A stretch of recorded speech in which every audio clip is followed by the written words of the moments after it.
She didn't scream. That was the thing that broke Jack Callahan open. Not the sound of the slap, not the coffee pot exploding against the floor. Not even the sight of Maggie Harlow's hand shooting out to catch the counter's edge so she wouldn't fall. It was the silence afterward. The way she stood there with her cheek turned and her knuckles white and her jaw set, absorbing it the way a woman absorbs something she has absorbed before, without surprise, without hope that anyone in that room was going to move. 6 men, not one of them stood up. Jack set down his cup and stood up.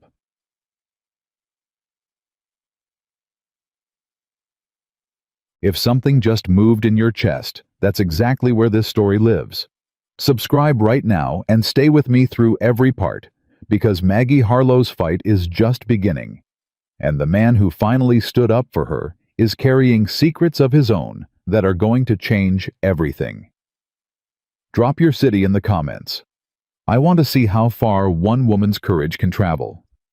Jack Callahan had not started a fight in 4 years, 2 months, and 11 days. He kept the count the way a man dying of thirst counts his swallows, not because the number meant anything, but because the counting was the only discipline he had left. 4 years since the last man he'd put in the ground. 4 years since he'd looked at his hands afterward and felt something worse than guilt. Something that didn't have a name. Something that didn't wash off. He'd drifted into Red Rock Valley the way smoke drifts into a room, slow quiet, without announcing itself. Rented a room above the feed store. Took his meals at Harlow's Diner. Spoke when spoken to, and even then kept it short. Same table every morning. Window seat left side, clear line to the door. Old habits from older wars. Maggie Harlow had never once asked him about it.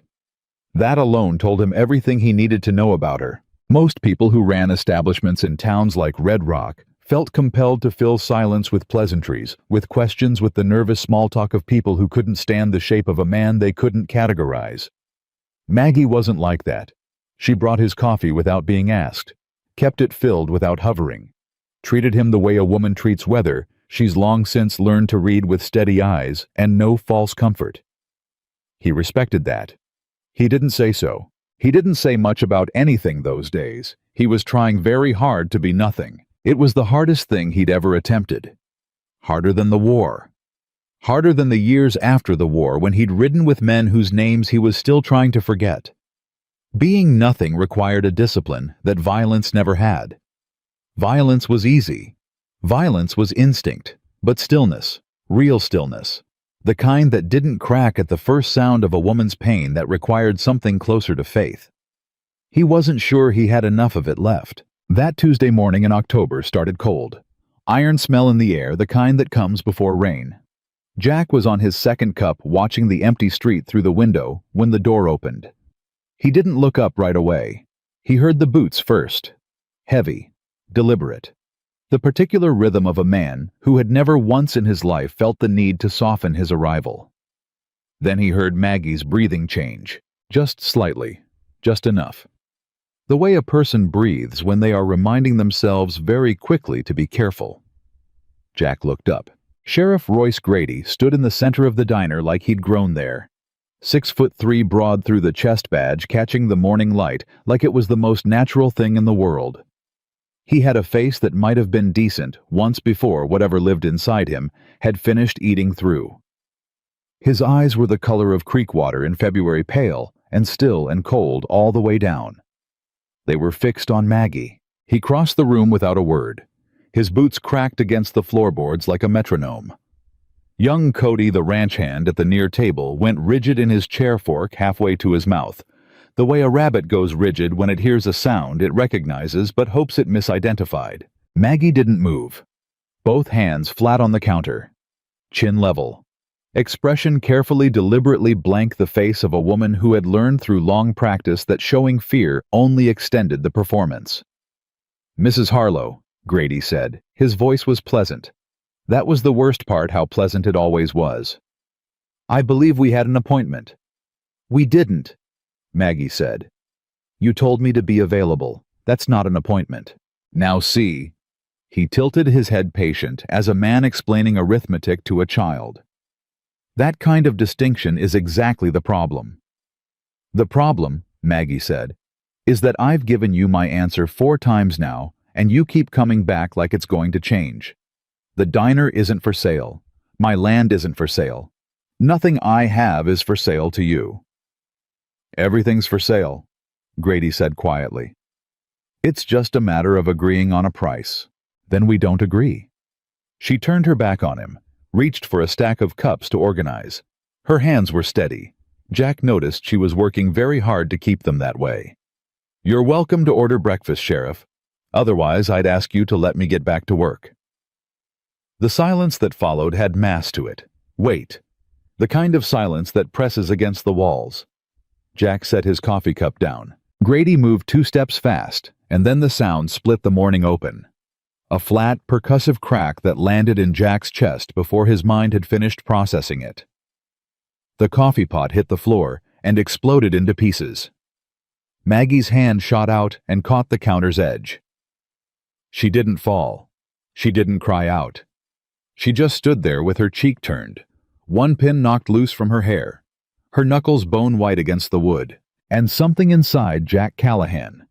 Something he had spent 4 years, 2 months, and 11 days burying, cracked open right along with it. He was on his feet before he'd made the decision. Not fast, not loud. He simply stood the way a door stands when someone opens it inevitably, without apology. He walked forward. His boots were quiet. He'd learned that in a different life that the men who announced themselves were rarely the ones you needed to worry about. Grady heard him coming and turned. Up close, the sheriff was bigger than he looked from across the room. He had 4 inches on Jack, maybe 30 pounds. He was also a man who had not, in recent memory, encountered anything in Red Rock Valley that did not yield to him, and it showed in his posture, automatic reflexive, the stance of a man who had stopped questioning the assumption. Jack stopped 4 feet away. "The lady asked you to leave," he said. Grady looked at him, taking inventory. Not afraid, not yet, but recalculating the way a man recalculates when he steps on ground he thought was solid and feels it shift. "This is a private business matter," Grady said. "Move along." "I don't reckon it is," Jack said. "Private business doesn't leave marks." A beat of silence. "You're new in town," Grady said. "So I'll say this once. Walk back to your table. Finish your coffee. We'll call this a misunderstanding between strangers." "I know how things work here," Jack said. "You don't know a damn thing about how things work here." "I know a man who hits women in public isn't doing it because he has to," Jack said. "He's doing it because nobody's stopped him yet." The temperature in the room dropped 10 degrees. Grady's pleasant expression didn't disappear. It just became something else wearing the same face. He took 1 step forward, then stopped. Because there was something in Jack's stillness, not threat exactly, not posturing, but the memory of violence, the residue of 1,000 moments. Exactly like this one moment's that hadn't ended cleanly or quietly. And even Grady, wrapped in all his armor of authority and habit, and years of men looking away, felt the edge of it. He laughed instead, short, sharp, a performance for the room. He looked around at the ranch hands, the woman with her daughter, young Cody, still frozen with his fork, making sure they were watching. Men like Grady always needed witnesses. Not to the violence. To the aftermath. To the part where everyone understood who was in charge. "Ask Earl Briggs about this man," he announced to the room, pleasant and loud. "Ask Earl what kind of fellow makes other people's business his own." He turned back to Jack, voice dropping to something that was almost intimate. "I know who you are, Callahan. Made it my business to know the day you rode in." Jack said nothing. "You think you've left it all behind." Grady leaned in close enough that Jack could smell tobacco and something else underneath, something sour and old, like rot that had been painted over. "You haven't left anything. You're just dragging it slower." He held Jack's gaze for 3 full seconds. Then he straightened, tugged the front of his coat, and walked to the door. At the threshold he turned casual, as a man leaving a social call. "Mrs. Harlow, Friday. Think carefully." He touched the brim of his hat. "I'd hate for this to get complicated." The door swung shut. The spurs faded down the boardwalk. Nobody moved for a moment. Then Cody set down his fork with a small, precise click, like a man carefully returning a pin to a grenade. The ranch hands at the back table exhaled in unison and became very interested in their plates. The woman with the daughter pulled the girl close and stared at the wall and said nothing. Jack turned. Maggie had not moved from the counter. One hand still braced on the wood. The other had come up to her cheek, not pressing it, just resting there. Her eyes were dry. He noticed she was staring at a fixed point on the far wall, with the focused concentration of a woman, running a very specific calculation in her mind, the kind that involves deciding exactly how much she is allowed to feel before it becomes something she cannot contain. He recognized that calculation. He'd run it himself. Many times. He walked back to the counter, didn't sit, just stood a few feet from her close enough to talk quietly. "You all right?" he asked. Stupid question. He knew it when he said it. "I'm fine," she said. Automatic. Practiced. "Mrs. Harlow." She looked at him. Really looked for the first time, not the careful peripheral awareness she'd been maintaining for 3 months, but directly fully the way a person looks at something they've been avoiding looking at straight on. Her eyes were dark brown. He hadn't noticed that before, or hadn't let himself notice. There were lines at their corners that weren't from laughing. Her jaw was tight with the effort of holding her face in one piece. "I've been fine before," she said. "I know what it feels like. That's not the same thing as being fine now." Something moved through her expression fast, like a bird startled from a branch. There and gone. "He's been coming in here for 14 months, she said, quieter now. "Since Daniel died. Every few weeks. Always polite. Always with an offer. Always—" She stopped. Reset. "Today was the first time he—" She stopped again. "You don't have to say it." "No," she said. "I reckon I don't." She straightened, reached under the counter for a rag, began wiping down the surface with the same methodical care she brought to everything. Not frenetic, not numb, but the deliberate motion of a woman reassembling herself in real time, piece by piece, refusing to do it anywhere that couldn't be witnessed, and therefore refused to be shameful. Jack watched her and felt something twist in his chest that he hadn't felt in a long time. Not attraction, or not only that. Something older. Something that had a daughter's face attached to it in the part of his mind he didn't visit willingly. A face he hadn't seen in 15 years, the last time belonging to a girl of 11 standing in a doorway, watching him right away. Not crying, just watching with eyes that had already learned that the people you need most are the ones most likely to leave. He pushed the thought down, sealed it. "You were cavalry," Maggie said suddenly, not looking up from the counter. "Scout?" he said. "Long time ago." "And before that?" He met her eyes when she looked up. "Things I'm not proud of." She nodded once, turned away. "Coffee's going cold. I'll bring you a fresh cup." He went back to his table. Through the window, he could see Grady across the street, stopped in front of the land office. He was talking to a man Jack hadn't placed yet. Heavy-set, dark coat, the confident posture of a man whose authority came from paperwork rather than guns, but who had learned to use it just as effectively. They spoke for a minute. The man in the dark coat glanced toward the diner. Jack watched them both and said nothing, and thought about the way Maggie had said 14 months, the precision of it, the way grief always knows exactly how long it's been carrying itself down to the day. Maggie set a fresh coffee in front of him without a word. He waited until she'd stepped away. "That man Grady's talking to," he said quietly. "Who is he?" She didn't make it obvious that she was looking. Just a slight adjustment of angle, quick and practiced. "Thomas Aldridge," she said. "County Land Commissioner. And Grady's brother-in-law." She moved on down the counter. "They've been connected to every land transfer in this valley for the past 6 years." Jack absorbed that. "How did Daniel die?" Her hands paused on the cup she was rinsing. A half-second pause, no more. Then the motion resumed. "Riding accident," she said. "Out near Cartwright Creek. His horse came back without him. They find him. Eventually." Flat. Final. An entire conversation in one word. Jack turned back to the window. He thought about water rights and land records, He thought about the precision of 14 months and the particular blankness of eventually. He thought about a man who controlled every accident in a valley, and a sheriff who had stopped needing to pretend. He thought about Friday. 3 days.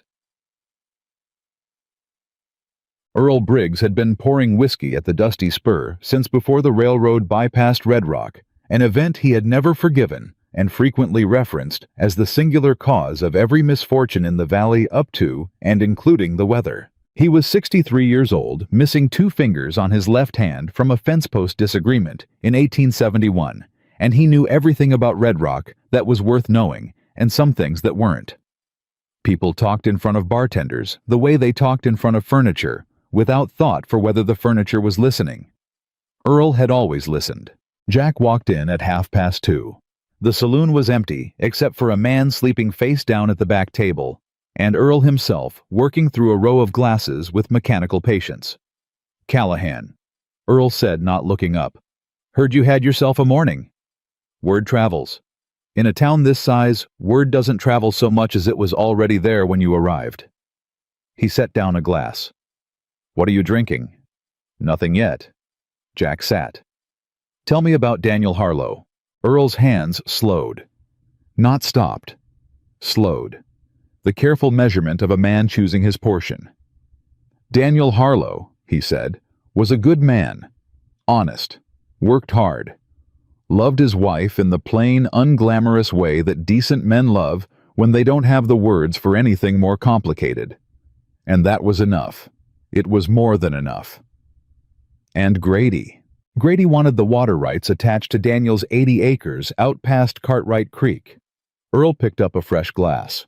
"You control water in this valley. You control everything that needs it. Livestock, crops, people." He began polishing. Daniel told him no, politely because that was Daniel's way, but without any room for misunderstanding.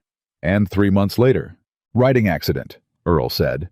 His voice was completely neutral. Buck Malone conducted the inquiry, ruled it accidental inside of 2 days. Buck Malone being Grady's deputy, a man who finds exactly what he's sent to find. Earl set the glass down. Didn't pick up another. "Maggie inherited the land, the water rights with it. Grady's made 4 offers. She's turned down every one." "He hit her this morning," Jack said. "In public, in front of 6 witnesses. 7, Earl said. "Cody told me. He was shaking when he came in." He looked at Jack steadily. "Those 7 witnesses will remember it differently by tomorrow. They always do." Jack was quiet for a moment. "Has anyone ever pushed back on Grady?" Martin Cole, 78, rancher, filed a complaint with the territorial office. Earl lined up the glass with the others. His barn burned 2 weeks later. He left the valley before the month was out. He paused. Ed Fry, 80. Tried to organize some of the smaller landowners. Took a bad fall off a 2nd-story landing. Another pause. "They said he was drinking." "Was he?" Ed Fry hadn't touched a drop since his wife died in 76. Earl looked at him directly now. Tired, steady eyes. The eyes of a man who had watched too many things from too far away. "Son, I've seen that look before. Man had it down in Abilene back in 74. Was getting squeezed same as Maggie, same as everyone Grady touches. Had that look for about a week." "What happened to him?" "He's buried past the stockyards." Jack said nothing. "I'm not telling you to walk away," Earl said carefully. "I'm telling you what the ground looks like before you decide to stand on it." "I appreciate that. Do you?" It wasn't quite a question. Jack stood. Put some coins on the bar even though he hadn't drunk anything. Old habit, you didn't take a man's time without leaving something for it. "Grady said he knows who I am," Jack said. "How well informed is he generally?" Earl considered this. "Well enough to be dangerous, not well enough to be afraid." "That's useful," Jack said. He walked out into the late afternoon light, long shadows stretching across the street, the air gone sharp with coming cold. He stood on the boardwalk and looked at the land office. Neat. Official. Freshly painted. The kind of facade that said institution and meant don't look behind this. He thought about Ellie. He didn't mean to. He never meant to. But moments like this one had a gravity to them. Moments where a choice was assembling itself whether he was ready or not, and when gravity took hold, her face came with it. 26 years old by now, a doctor somewhere in Colorado, or so he'd heard from a man who owed him news he hadn't asked for. He hadn't written, hadn't tried to find her. Some debts are carried because carrying them is the only honest response left. She had her mother's eyes. She had his jaw, his stubbornness, and very possibly his tendency to plant herself somewhere she had no business being and refuse to move. He hoped she'd done better with it than he had. He pulled his hat down and turned away from the land office. 3 days until Friday. He had never been a patient man by nature, but he had learned patience the same way he'd learned everything hard through consequences. Through the specific education of understanding too late what happened when you moved before you knew the ground. He knew something about this ground now. He needed to know more. And somewhere in the land records of Red Rock Valley, in the deed transfers, and the survey reports and the paperwork that Thomas Aldridge, County Land Commissioner, and Grady's brother-in-law had been filing for 6 years, Jack suspected the ground would say a great deal more than anyone had bothered to listen for. He walked back toward his room. Behind him in Harlow's diner, a single lamp came on in the window. He didn't look back, but he knew it was there. The lamp in Harlow's diner burned until well past midnight. Jack knew because he could see it from his window above the feed store, that single warm rectangle of light in the dark street below, steady and quiet. The way Maggie herself was steady and quiet. The way things that have been tested long enough eventually either break or become something harder than they started. He lay on his back on the narrow cot and stared at the ceiling and did not sleep. He was thinking about water rights. He was thinking about a man named Daniel Harlow who had told Royce Grady no and was dead inside of 3 months.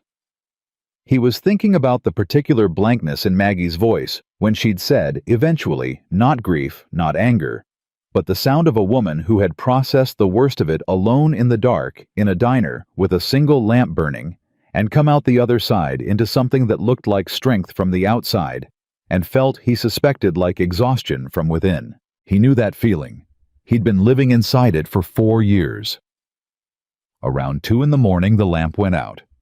Jack watched the window go dark and then kept watching the darkness for another hour because sleep wasn't coming and he'd stopped fighting that particular battle somewhere around the 2nd year.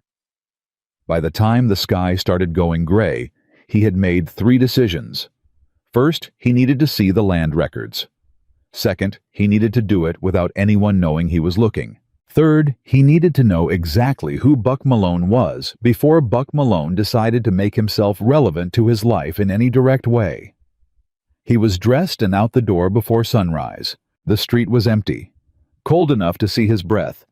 He walked the length of Main Street once slow, the way he used to walk a perimeter, not looking for anything specific, but letting the environment arrange itself in his mind, the distances and angles and lines of sight that most people never noticed, because most people had never needed to. The land office sat between the post office and the assay office. 1 door front, 1 window side.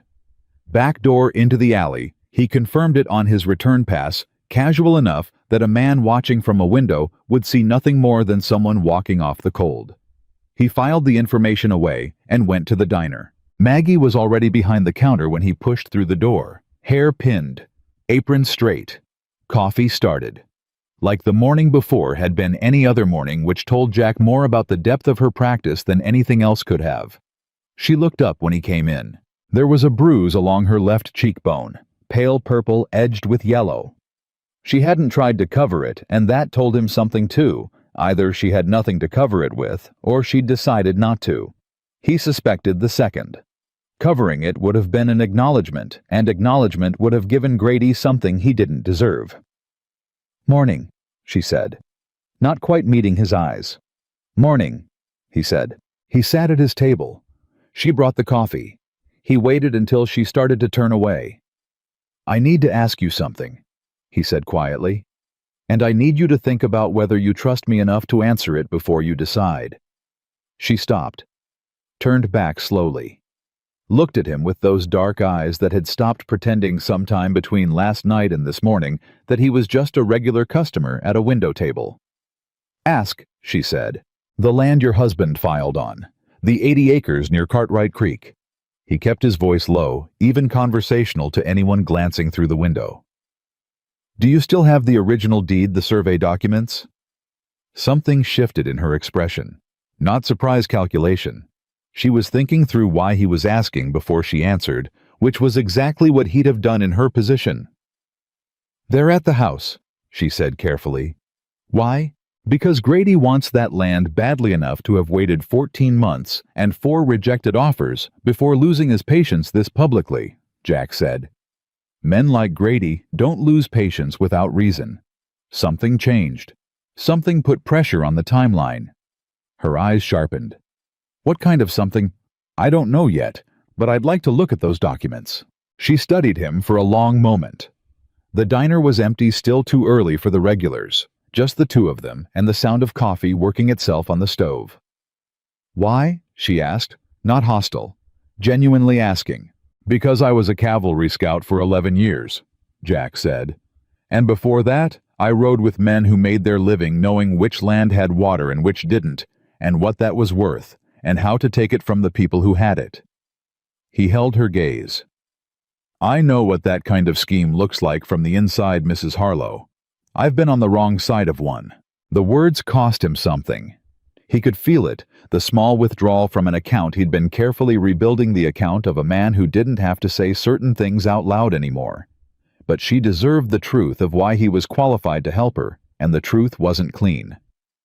Maggie looked at him for 3 full seconds. Then she untied her apron. "I open the diner at 7, she said. "I can be back by 8 if I walk fast. Can you manage the coffee for an hour?" He blinked. Yes. "Don't let anyone run a tab," she said, retying the apron. "Especially not Cody. He'll try." She paused at the door to the back room, half-turned. "The documents are in a box under the floorboard in the bedroom, left side near the window. There's a loose board, you'll feel it." She met his eyes. "I'll bring everything." She pushed through the back, and he heard the rear door open and close. Jack sat alone in the diner with the coffee and the silence, and the particular feeling of a man who had just been trusted with something expensive by someone who had very good reasons not to trust anyone at all. He refilled his own cup. He waited. She was back in 53 minutes. He knew because he'd been counting. Old habit.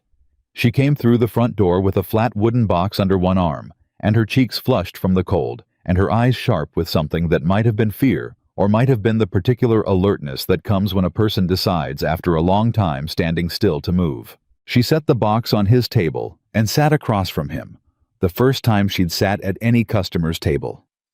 He realized in the 3 months he'd been coming here. She opened the box. The documents were neat, carefully preserved. She was a woman who understood that paper was power, or at least that it could be in the right hands. Deed of claim. Original survey. Map, 2 letters from the Territorial Land Office confirming the filing, and a third document he almost missed, tucked beneath the others. Older, the ink faded to the color of weak tea. He pulled it out carefully. It was a survey report, dated 1877, 3 years before Daniel Harlow's claim. The surveyor's name at the bottom was a man called R.P. Aldridge. Jack looked up. "Thomas Aldridge," he said. "The land commissioner. What's his first name?" "Thomas Robert," Maggie said, watching his face. "Why?" Jack turned the paper toward her and pointed to the signature. She stared at it. Her face went very still. "R.P. Aldridge," she read. "Robert P. Aldridge," Jack said. "I'd need to confirm it. But if that's the same family, if Thomas Aldridge's father or uncle or brother conducted the original survey on this land..." He stopped. Let her finish the thought herself. "Then the survey was never independent," she said slowly. "The Aldridge family has known what this land is worth since 1877. She looked up. "Before Daniel ever filed." "Before Daniel ever filed," Jack confirmed. They sat with that for a moment. "That's not enough," Maggie said. "Having the same name isn't..." "No," Jack agreed. It's not enough, but it's a thread. He carefully replaced the document in the box. Who keeps the land records for the county physically? Where are they stored? The land office, she said. Thomas Aldridge's office. Of course. Is there anyone else? A copy filed somewhere else, territorial office, federal records? Maggie thought for a moment. The post office sends a copy of all deed filings to Santa Fe every quarter. Mandatory territorial requirement. Daniel made sure of it. He was careful that way. She paused. He was very careful. Her voice shifted on that last sentence. Just slightly. Just enough. Jack didn't push it. Santa Fe, he said. That's a start. She closed the box. Her hands were steady on the lid. He watched her jaw work for a moment, the way a person's jaw works when they are deciding whether to say the next thing. He wasn't careless, she said finally, not looking up. Daniel. People said it was carelessness, that he'd been out near the creek too many times in the dark, that he knew that land should have known better. That's what Buck Malone put in the report. She pressed her palms flat against the box. Daniel had been riding that land for 2 years. He knew every rock, every dip, every place where the bank got soft near the water. She looked up. He would not have fallen. I know, Jack said. You don't know, she said. Not harsh, just precise. You didn't know him. No, Jack said. But I know the shape of an accident that isn't one. I've seen enough of them. He held her gaze. I believe you. Something happened in her face then, something he hadn't expected. Not relief exactly. Something rawer than that. The expression of a person who has been saying a true thing for 14 months to people who nodded politely and believed nothing, and has just for the first time been believed. She looked away quickly. More coffee, she said. Please, he said. She got up and got the pot, and the morning began to fill with the sound of the door opening and customers coming in, and the ordinary business of the diner resumed around them like water closing over a stone, and nobody who came through that door would have known that anything had happened at that window table at all, which was exactly how Jack needed it.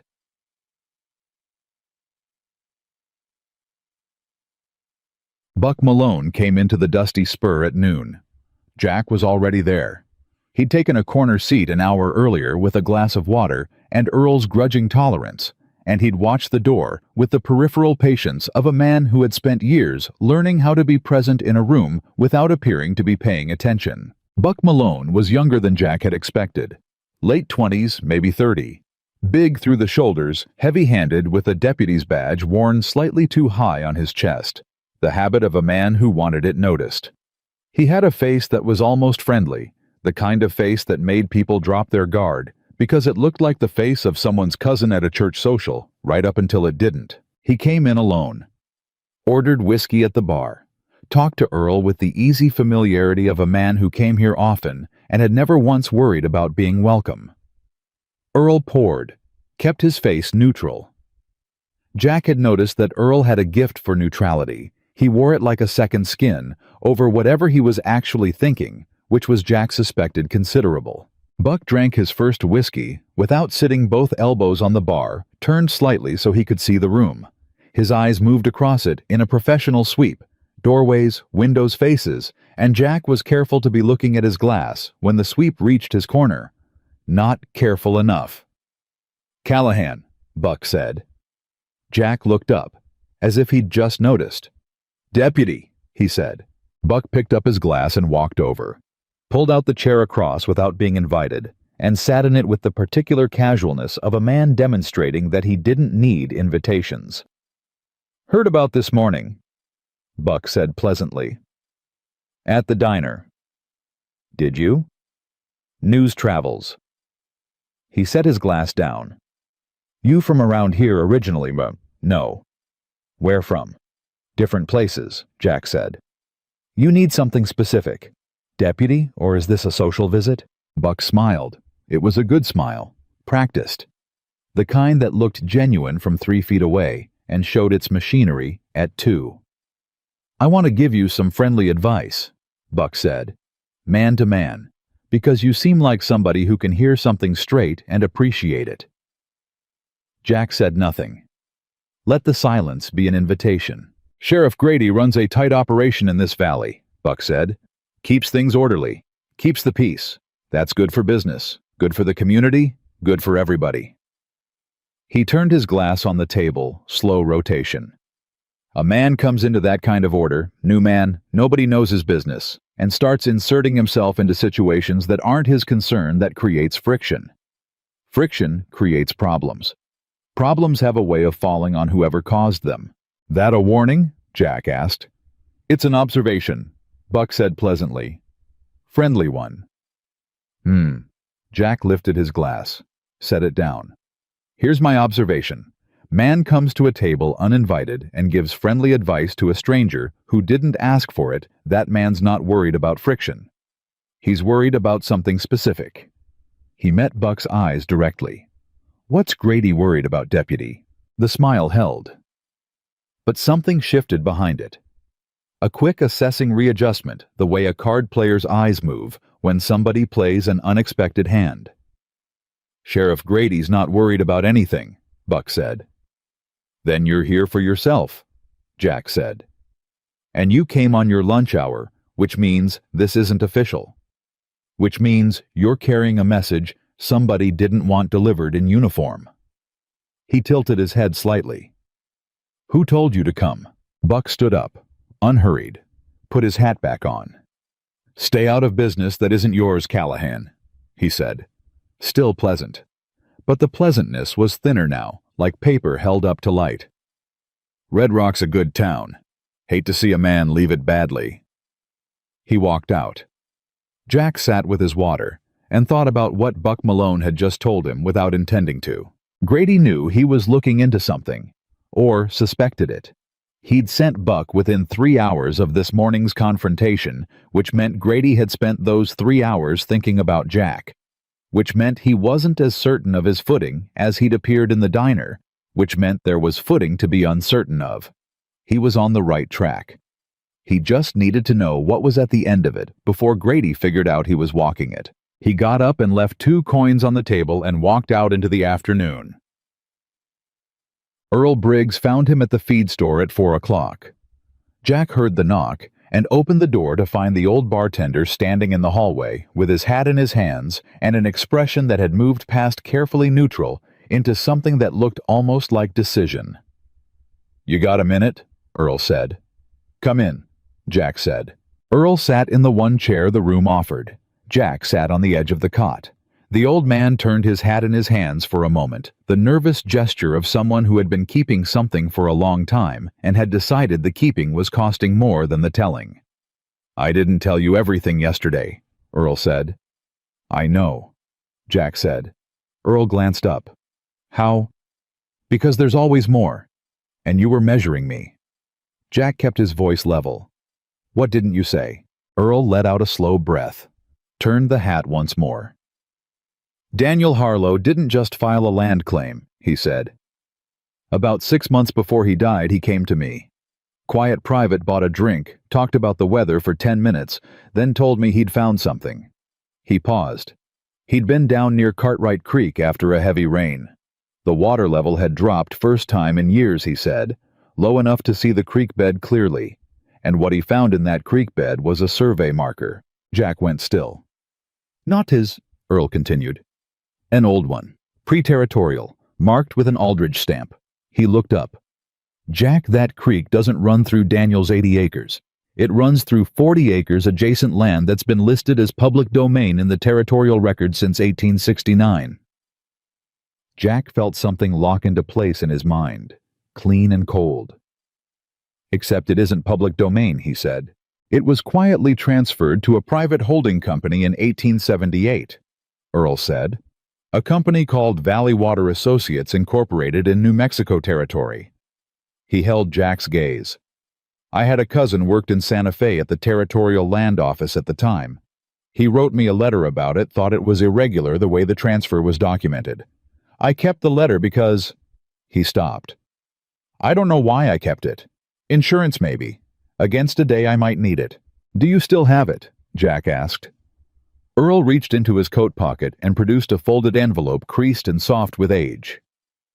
Valley Water Associates, he said, placing it on the cot beside Jack. Grady's name isn't on the incorporation documents, neither is Aldridge's, but the registered agent. He tapped the envelope.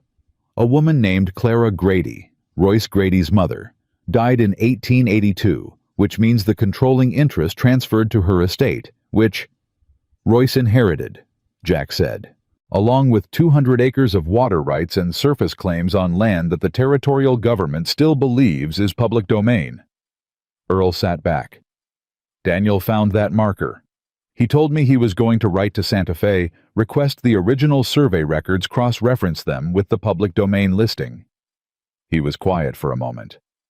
He was dead inside of 6 weeks. The room was very quiet. And you've been sitting on this letter for how long? Jack asked.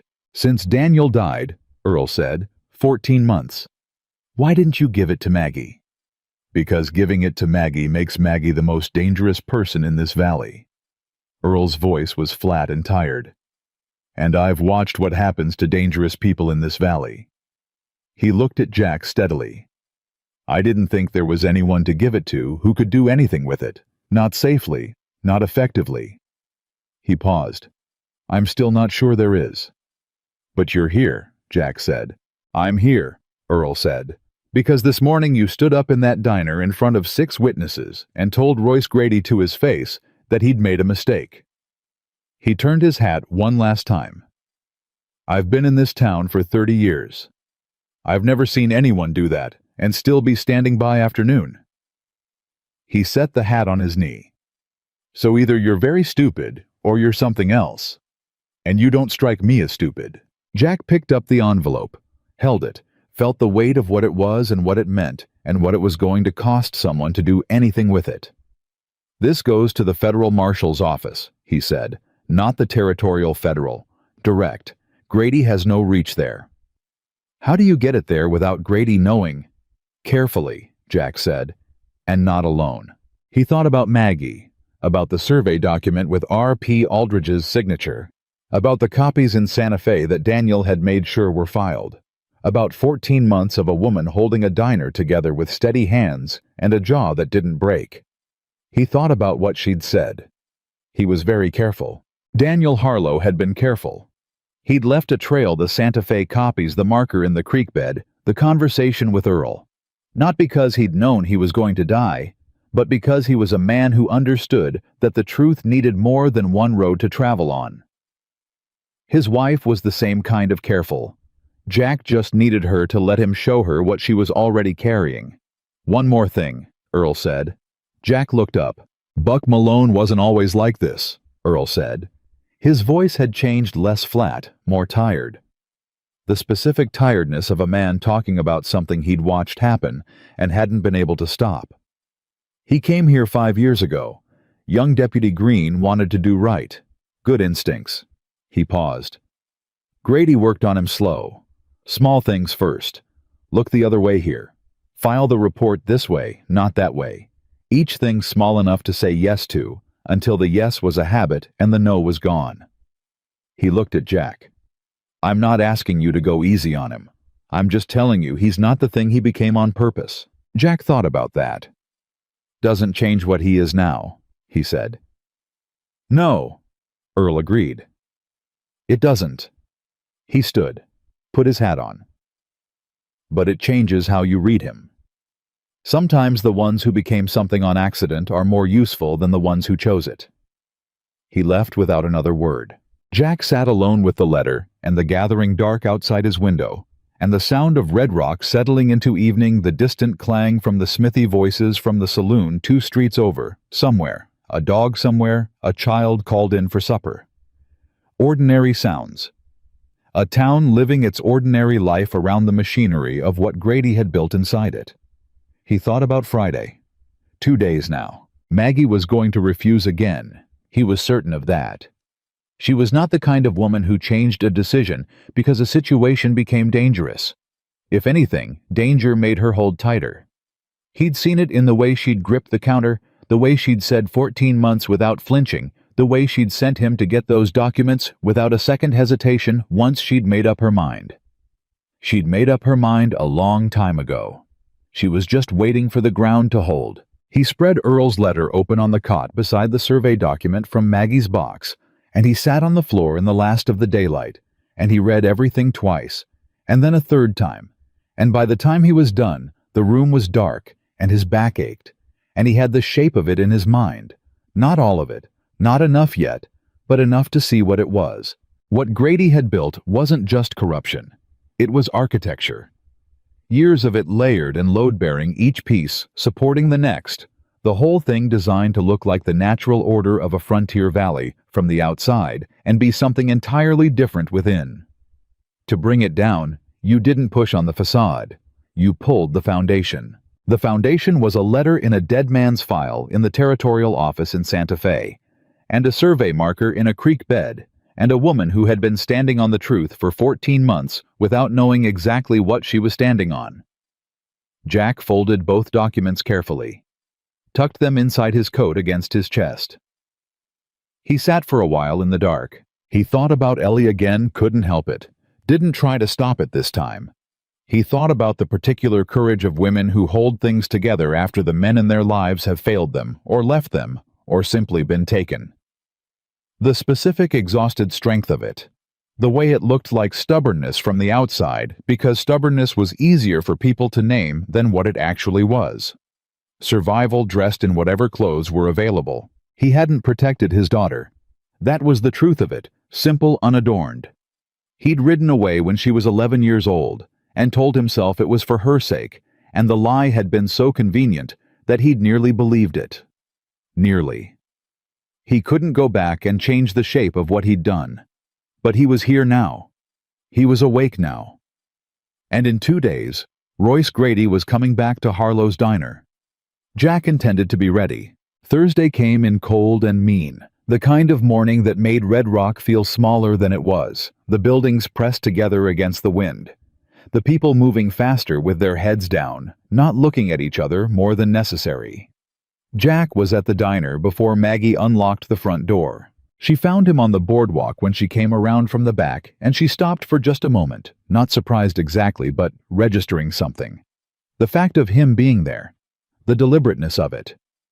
"You're early," she said.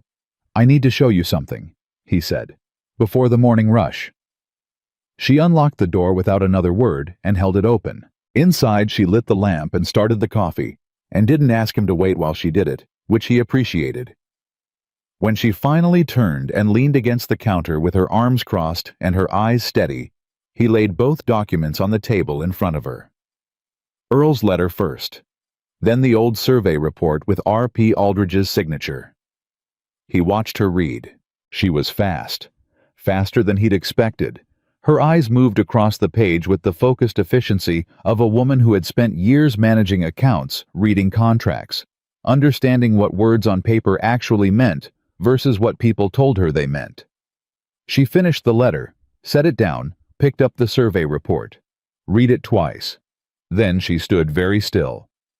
"Valley Water Associates," she said. "Incorporated 1878, Jack said. Under Grady's mother's name. She died in 82. Controlling interest transferred to her estate. Which Royce inherited." "Which Royce inherited," he confirmed. "Along with the water rights to land that the territorial government has been calling public domain for 15 years. Maggie set the survey report down with the particular care of someone handling something that might detonate. She looked at him. "Daniel found the survey marker," she said. It wasn't a question. She was putting it together herself piece by piece, and he let her. "Earl told me last night," Jack said. "Daniel came to him about 6 months before he died. He'd seen the marker after the rain dropped the creek level. He was going to write to Santa Fe." "He did write to Santa Fe," Maggie said. Jack went still.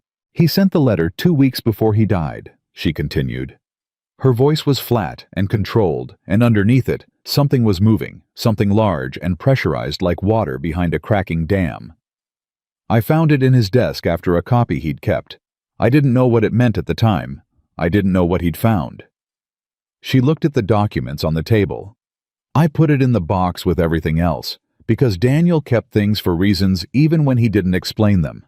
Is the copy still in the box? Jack asked. At the house, she said. I need to see it, he said. Today. She nodded once. Then something shifted in her face. Not collapse, but the particular expression of a woman who has just understood the full weight of what she's been carrying without knowing she was carrying it. He knew, she said quietly. He knew what he'd found, and he knew what it meant, and he still... She stopped. Her jaw tightened. He didn't tell me because he didn't want me to be afraid. He was trying to protect you, Jack said. He got himself killed trying to protect me, she said. Not bitter, just exact.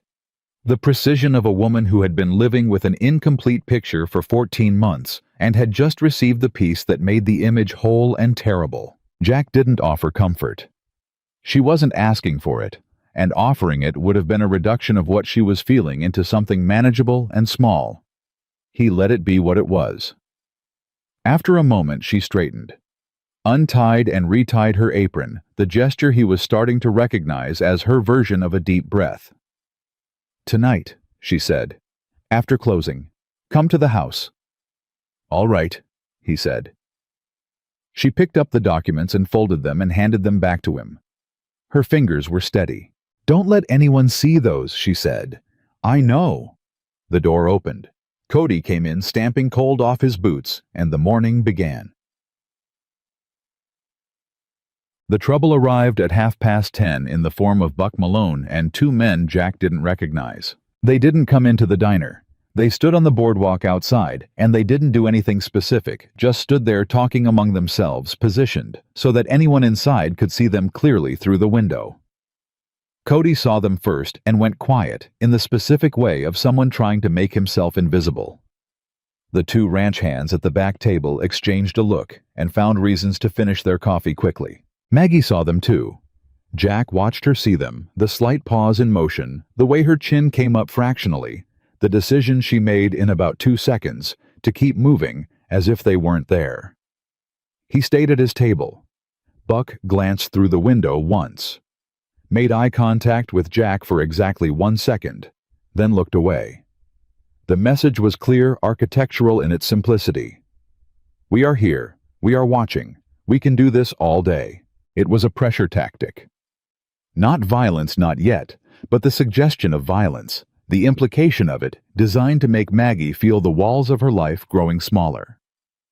Designed to make the diner feel less like her place, and more like a place she was permitted to be in temporarily at someone else's discretion. Jack understood the tactic because he'd seen it used before. He'd used it himself once in a different life. The memory of that sat in him like a coal not quite burning, but warm and uncomfortable, in ways that didn't let him forget it was there.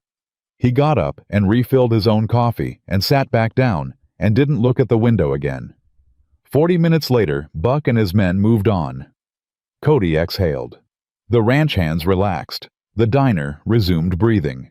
Maggie came by with the pot without commenting.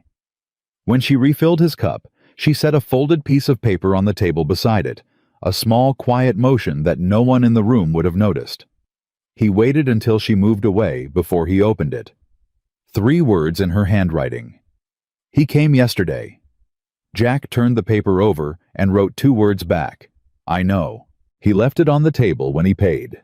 She picked it up without looking at it and was already moving toward the kitchen before she had it in her apron pocket. He found Earl at the saloon before noon. Buck's watching the diner, Jack said. I heard, Earl said. He brought Decker and Fossey. Decker's a hired hand, been with Grady 2 years. Fossey is newer, came up from Tucson.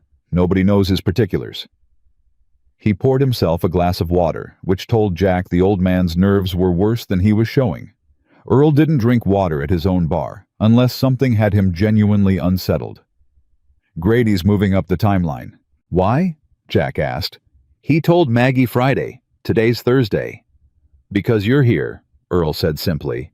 He doesn't know what you are yet, but he knows you're something, and something he can't identify is more dangerous to a man like Grady than something he can. He set the glass down.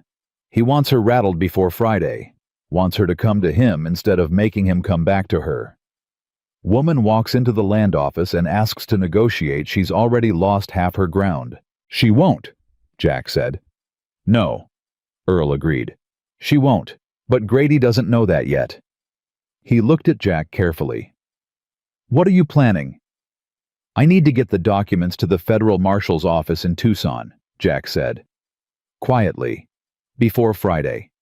If Grady moves against Maggie before those papers are in federal hands, we're fighting on his ground.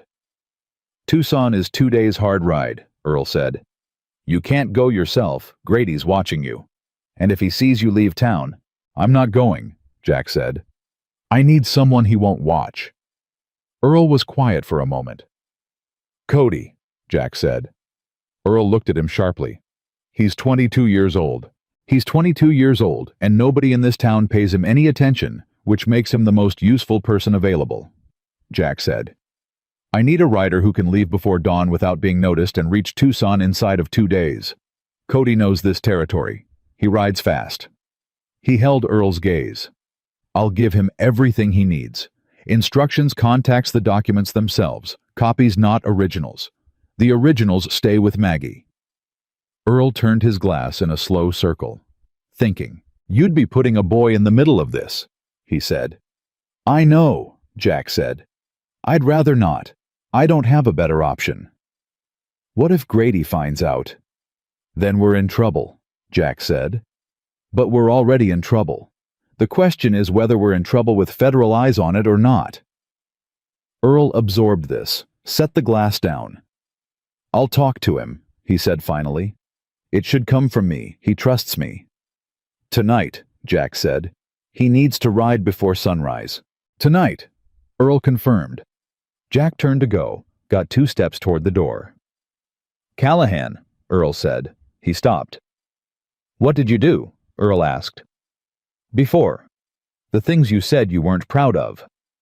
He wasn't being accusatory. The question was too quiet for that, too careful. He was asking because it mattered to how he trusted what Jack was asking of him. I think I need to know. Jack stood with his back still partly to the old man. He considered not answering. He'd gotten good at not answering that question. But Earl had handed him a letter he'd been sitting on for 14 months.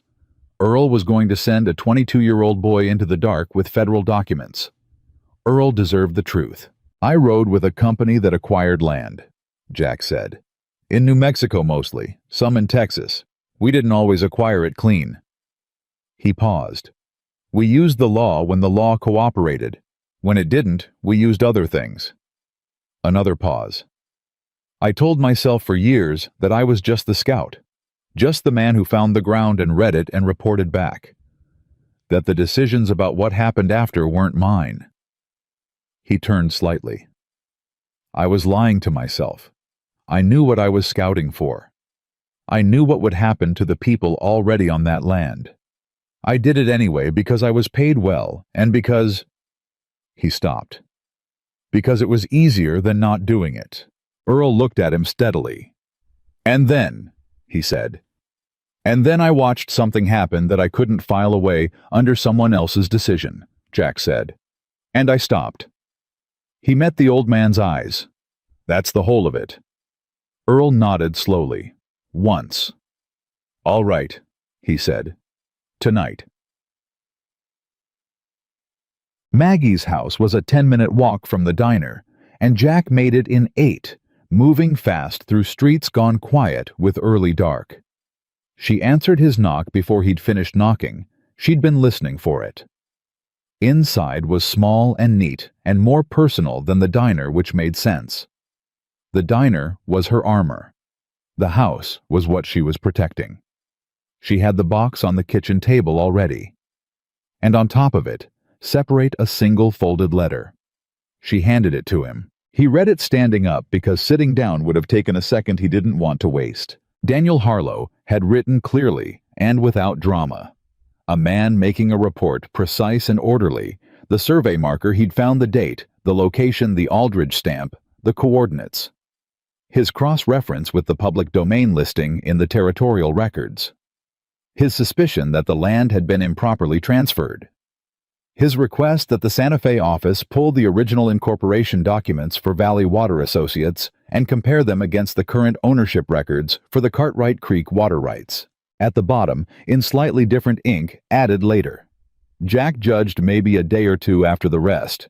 I have reason to believe that Sheriff R. Grady may have a financial interest in this matter. I am sharing this information with 2 trusted individuals locally, in the event that anything should happen to me before Santa Fe responds. I am not a man given to drama. I am simply a man who believes the truth is worth more than the discomfort of speaking it. Jack lowered the letter. The room was very quiet. He knew, Jack said. Yes, Maggie said. He knew something might happen to him, and he still filed the letter. Yes. Her voice was even. It cost her something to keep it that way. He could see the cost in the line of her shoulders, in the way she was standing very straight and very still, the posture of a woman who has decided that she is not going to come apart in front of anyone, and has been deciding that every single day for 14 months. He was a brave man, Jack said. He was a stubborn one, she said. A beat. We had that in common. Something moved in her eyes, then quick and private, a flash of something that might have been memory, or grief, or the specific pain of loving someone past the point where you can reach them. She looked away. The 2 trusted individuals, Jack said. One was Earl. Yes? Who was the second? Maggie turned back to him. Me, she said. He told me the night before he died. Not everything, not the survey marker, not the letter. But he told me that he'd found something, and that if anything happened to him, I should look in the box. She looked at the box on the table. I looked in the box. I had a box full of documents I didn't fully understand, and a dead husband and a sheriff making me offers, and no one I could safely ask for help. Her jaw worked once. So I just held on to it, and kept the diner running, and waited. For what? Jack asked quietly. I don't know, she said. Something to change. Someone to show up who... She stopped. She didn't finish the sentence. She didn't need to. Jack set the letter down beside the others on the table. He looked at the arrangement of papers, the survey report, Earl's letter, Daniel's letter, the deed, documents, the territorial filing confirmations, and he saw what they made together. Not just evidence. A case. A carefully built case that a dead man had assembled against his own murderers before they got to him, spread across multiple locations and multiple people, precisely so that no single act of violence could erase it. Daniel Harlow had been more than careful. He'd been brilliant. I need to make copies of this letter, Jack said. Tonight. And I need to add it to the packet going to Tucson with Cody. Cody? She repeated. Earl's talking to him now. He rides before dawn. Maggie was quiet for a moment. Then, he's just a boy. He's the only one Grady isn't watching, Jack said. And he cares about you. Earl says he's been coming to the diner every Tuesday since before Daniel died. He met her eyes. Sometimes the person who loves you plainly and without agenda is exactly who you need. She absorbed that, looked at the table, made a decision. I have paper and ink in the desk, she said. I'll write the copy. My handwriting's faster than yours. How do you know that? Because you hold a pen the way a man holds a gun, she said, like it might resist you. He almost smiled. She didn't see it, she was already moving toward the desk, but he thought maybe she knew it anyway. She wrote fast and clean, transcribing Daniel's letter word for word, and he watched her do it, and felt something settle in him that he hadn't felt in a very long time. Not peace, not yet, not with what was coming, but the particular solidity of a thing that has been drifting, finding ground to stand on. She finished, sanded the ink dry, folded it. There's something else, she said. She reached back into the box and produced a small leather-bound notebook. She held it for a moment before handing it over, the pause of someone releasing something they've been gripping for a long time. Daniel's survey notes, she said. He kept everything. Every measurement he took near Cartwright Creek going back 2 years. The marker he found is in there with exact coordinates, sketch and all. She met Jack's eyes. "I didn't know if it was useful.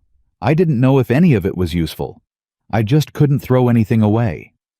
Jack opened the notebook. The sketch was precise. A hand drawn in quick, confident lines, the kind made by someone who'd spent years making field notes, a man who understood that measurements existed to be read later by someone who hadn't been there. The survey marker was drawn from 2 angles. The Aldridge stamp rendered in careful detail. The coordinates written once in pencil and once in ink. Daniel Harlow had documented everything. He'd known on some level that he wasn't going to be there to explain it himself. Jack closed the notebook gently. "This goes with Cody," he said. "This is the piece that makes everything else undeniable. A physical marker documented in the field with coordinates that anyone can write out and verify." He looked up. "This is the foundation, Mrs. Harlow. This is what Grady's been trying to bury for 2 years." Maggie stood very straight. "My name is Maggie," she said. "If we're going to do whatever it is we're about to do, you can call me Maggie." "All right," he said. "Maggie?" She nodded once, businesslike, moved back to the table and began organizing the documents with quick, certain hands. The survey report, the letters, the deed filings, the notebook, sorting them into 2 stacks, originals and copies. Her hands knew what they were doing.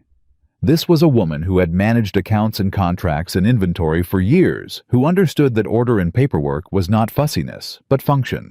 "The originals stay here," she said. "Hidden not in the box. I know a place in the floorboard Grady's men have already searched once they won't think to look twice." She looked up. "The copies go with Cody. If something happens to Cody—" "Nothing's going to happen to Cody," Jack said. "If something happens to Cody," she repeated with the patient firmness of a woman who does not accept comfortable reassurances when she can have a contingency plan. Instead, where do we stand? Jack thought for a moment. "Santa Fe," he said. "Daniel's original letter is already there in the Territorial Records Office, logged as received. The question is whether anyone there has acted on it." He paused. 14 months, and no one's come to the valley. Which means either the letter was buried, or the person who received it is connected to Grady somehow, or it's still sitting in a pile waiting for someone to look at it, Maggie said. "Which is why we go around the Territorial Office entirely," Jack said. "Federal Marshal, direct. Grady has reach in the territorial system. He's been operating in it for years, but the federal office in Tucson operates under a different authority, different chain of command. Do you know someone there?" He did. Whether that someone would be glad to hear from him was a separate question. "A man named Holt," Jack said. "Federal Deputy Marshal. I did some work for him years ago. Legal work, before you ask." A beat. "Mostly." Maggie looked at him steadily. "Mostly," she repeated. "Mostly," he confirmed. Something shifted in her expression, not quite a smile, but the direction of one. The first he'd seen from her, even at that incomplete degree, and it did something unexpected to the quality of the air in the room. He looked back at the documents. "I'll write a letter for Cody to carry alongside the evidence," he said, addressed to Holt, explaining what we have and what we need. "Will he act on it? If the evidence is what I think it is, yes." He glanced up. "Federal marshals like clean cases. Cases that come with documentation, field records, witness accounts. Cases where the work is already done, and they just need to ride in with the authority to make it official." He spread his hand over the organized papers. "Daniel gave us a clean case. We just need to deliver it to someone with the right badge." Maggie looked at the papers. At 14 months of her dead husband's careful work assembled and sorted on her kitchen table. "He would have been glad," she said quietly, "that someone was finally reading it." Jack said nothing, because nothing was the right answer. He pulled out the chair at the table and sat down and began to write the letter to Holt. Maggie sat at the other end of the table and worked by lamplight on a careful inventory of every document in both stacks, noting what each was and what it proved, so that when Cody arrived in Tucson, he could answer any question Holt put to him without fumbling. They worked in silence for a while. A companionable silence, not empty, but full of the particular shared focus of two people doing necessary things in the same space. Then Maggie said, without looking up from her writing, "Why did you come to Red Rock?" He kept writing. "I told you, drifting." "Men drift to places for reasons," she said. "Even when they're running from something. The thing they're running from points them somewhere." He was quiet for a moment. "My daughter," he said finally. "She's in Colorado, or she was last I heard." He paused. "I don't know if I was going toward her or away from her. I'm not sure there's a difference at a certain distance." Maggie looked up from her writing. Just briefly. Long enough to let him know she'd heard it, the full weight of it, not just the words. "How long since you've seen her?" she asked. 15 years. She didn't say anything, but she didn't look away either. And somehow the not saying and the not looking away were both exactly the right response. "She became a doctor," he said. "Someone told me that. I had nothing to do with it." "Doesn't mean you can't be proud of it," Maggie said. "Doesn't mean I get to be," he said. She considered that. Then she said quietly, "Maybe you get to earn it back. Not the credit, not the right to claim it, but the right to stand somewhere near her again." She returned to her writing. "That's not nothing." Jack didn't answer. He finished the letter to Holt. He read it once, then again, made one correction, folded it into the packet with the copied documents and the notebook. He was tying the packet closed when the knock came at the door. Both of them went still. 3 knocks. A pause. 2 more. Maggie let out a breath. She went to the door and opened it. Cody stood on the step, hat in his hands, looking young and serious and slightly terrified in the way of someone who has just been told they matter to something important. "Earl said you needed me," he said. Maggie stepped back to let him in. He came into the lamplight and looked at the table, at the documents and the packet and the careful organization of a case against the most powerful man in the valley, and something in his young face shifted from terrified to resolved. "What do I need to do?" he asked. "Sit down," Jack said. "I'll tell you exactly." And he did. All of it: where to go, who to ask for, what to say, what not to say. What to do if anyone stopped him on the road. What to do if Holt wasn't there. What to do if Holt refused. He covered every contingency he could think of, and Cody listened with the focused attention of a young man who understood, perhaps for the first time, that he was being trusted with something that weighed more than himself. When Jack finished, Cody looked at the packet for a long moment. Then he looked at Maggie. "He didn't deserve what happened to him," Cody said, meaning Daniel. "Mr. Harlow, he was always decent to me." Maggie's throat moved. "I know," she said. "Thank you, Cody." Cody tucked the packet inside his coat, stood up, put his hat back on with the specific care of someone who has just taken on a responsibility they intend to honor. "I'll be gone before 4, he said. "Back inside 2 days." He looked at Jack. "You'll watch out for her while I'm gone." "Yes," Jack said. Cody nodded, went to the door, paused with his hand on the frame. "One more thing," he said. He was looking at Maggie. "When this is done, whatever happens, don't sell the diner. This town needs it." A beat. "We need you in it." He left before she could answer. The door closed. The lamplight settled. Maggie stood with her hands at her sides, and her eyes bright, and her jaw set, and her whole self arranged around the effort of staying in one piece, which she was managing barely through the kind of will that looks like calm from the outside and feels like holding back a river from within. Jack looked at the empty doorway where Cody had been. He thought about what Earl had said the night before: the ones who became something on accident are sometimes more useful than the ones who chose it. He'd been talking about Buck Malone, but he might as easily have been talking about Cody going the other direction.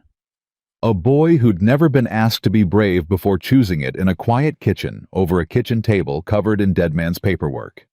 It was enough to make a person believe in something. He wasn't ready to name what. "Tomorrow's Friday," Maggie said. "Yes," Jack said. She looked at him with those dark, steady eyes. "He'll come in the morning," she said. "He always does the hard things in the morning, while people are still soft from sleep." "I know," Jack said. "I'm not going to sell," she said. "I want you to know that.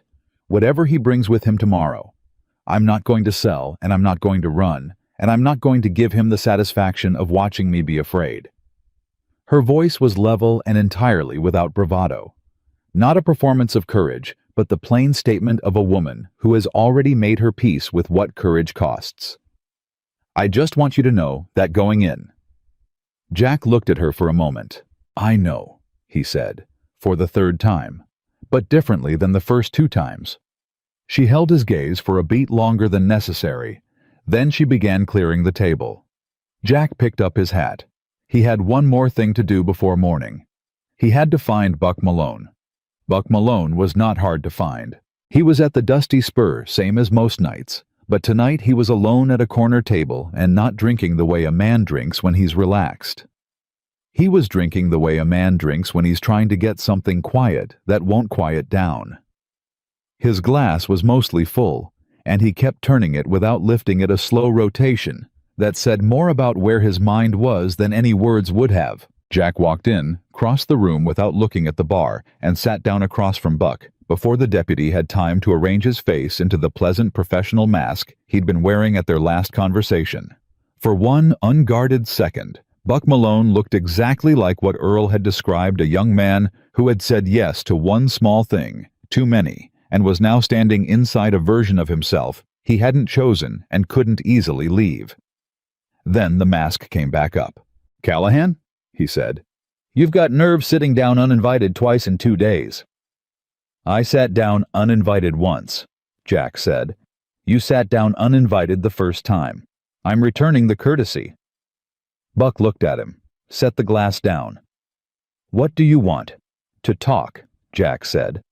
"Not as your problem, not as Grady's problem. As one man to another who's been in a bad situation and knows what the walls of it feel like." Something moved through Buck's expression, fast and quickly controlled, like a fish breaking the surface and diving back down before you could be sure you'd seen it. "I don't know what you think you know about my situation," Buck said carefully. "I know you came to that saloon yesterday on your lunch hour without your badge showing," Jack said. "I know Grady sent you, but he sent you unofficial, which means he didn't want it documented. I know you're sitting here tonight alone, which you don't do when things are going the way you want them to." He held Buck's gaze. "And I know that whatever Grady's planning for tomorrow, he hasn't told you all of it. Because men like Grady never tell the people below them all of it. They tell them enough to be useful and not enough to be dangerous." Buck was very still. "That's a lot of knowing for a drifter," he said. "I wasn't always drifting," Jack said. A long silence stretched between them. The saloon was quiet tonight. 3 men at the bar, none paying attention to the corner table. Earl behind the counter, moving glasses with the deliberate patience of a man giving 2 other men room to say what they needed to say. Buck picked up his glass, drank, set it down. "What do you want from me?" he said. Quieter now, the pleasantness entirely gone, which made him seem younger, more real. "Information," Jack said. "What is Grady planning for tomorrow?" "I can't tell you that." "Can't or won't?" Buck's jaw tightened. "Both." "All right," Jack said. "Then let me tell you what I already know, and you tell me if I'm wrong." He leaned forward slightly, voice dropping further. "Grady doesn't just want the diner. He wants the water rights on the Harlow land, which are connected to a fraudulent land transfer he's been hiding since 1878 under his mother's name. He had Daniel Harlow killed because Daniel found the original survey marker and was going to the territorial office with it. He's been making offers to Maggie for 14 months because the cleanest way to bury the evidence is to own the land and control who goes near that creek." He paused. "How am I doing?" Buck had gone the color of old ash. "Where did you get that?" he said. Not a question, barely even words. "Does it matter?" "It matters because if Grady finds out anyone's been talking..." He stopped himself, looked at the table. "Who would he go after?" Jack asked. "Earl Maggie." He kept his voice even. You. Buck didn't answer. Which was its own answer. Buck, Jack said.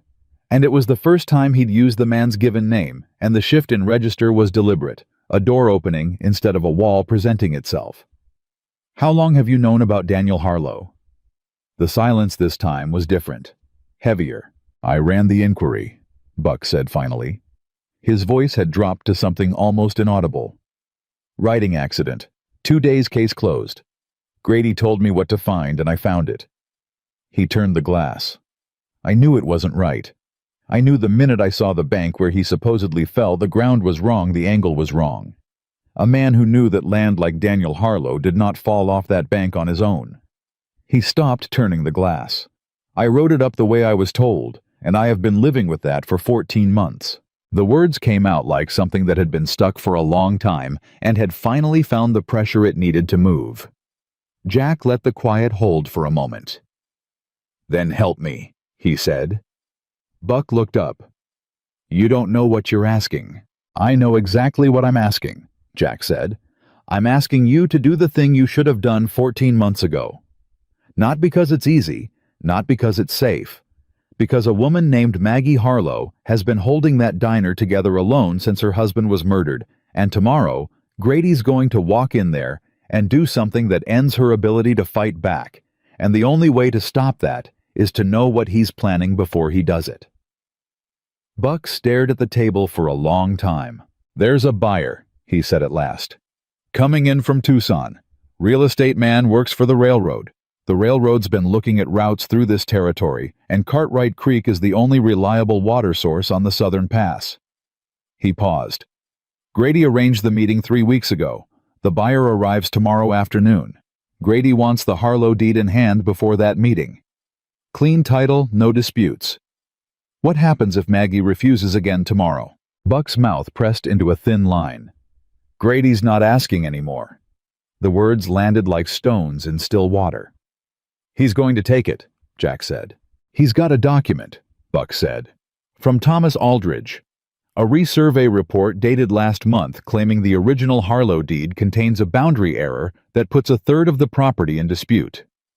It's fabricated. I've seen the original survey.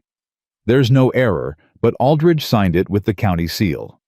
Grady's going to present it to Maggie as a legal notice, give her 24 hours to vacate the disputed portion, and use the legal confusion to block any sale or transfer she might try to make in the meantime. And if she goes to a lawyer, nearest lawyer not in Grady's pocket is in Tucson, Buck said. 2 days away. By the time she gets representation, the railroad meeting is done and the deal is signed. Jack sat with that for a moment. The clean, interlocking machinery of it. Grady hadn't panicked when Jack stood up in the diner on Tuesday. He'd accelerated. He'd moved his timeline, fabricated his legal cover, positioned his buyer. He'd been running this play for weeks. Jack's presence had just forced him to run it faster. The resurvey document, Jack said. Does it exist in the county records yet? Aldridge files it this morning, Buck said. Early, before the land office opens to the public. Is it already filed? Buck checked the watch on his vest. Probably. Jack stood up. I need you to do one thing, he said. One thing, Buck. That's all. Buck looked up at him with the eyes of a man standing at the edge of something he's been circling for a long time.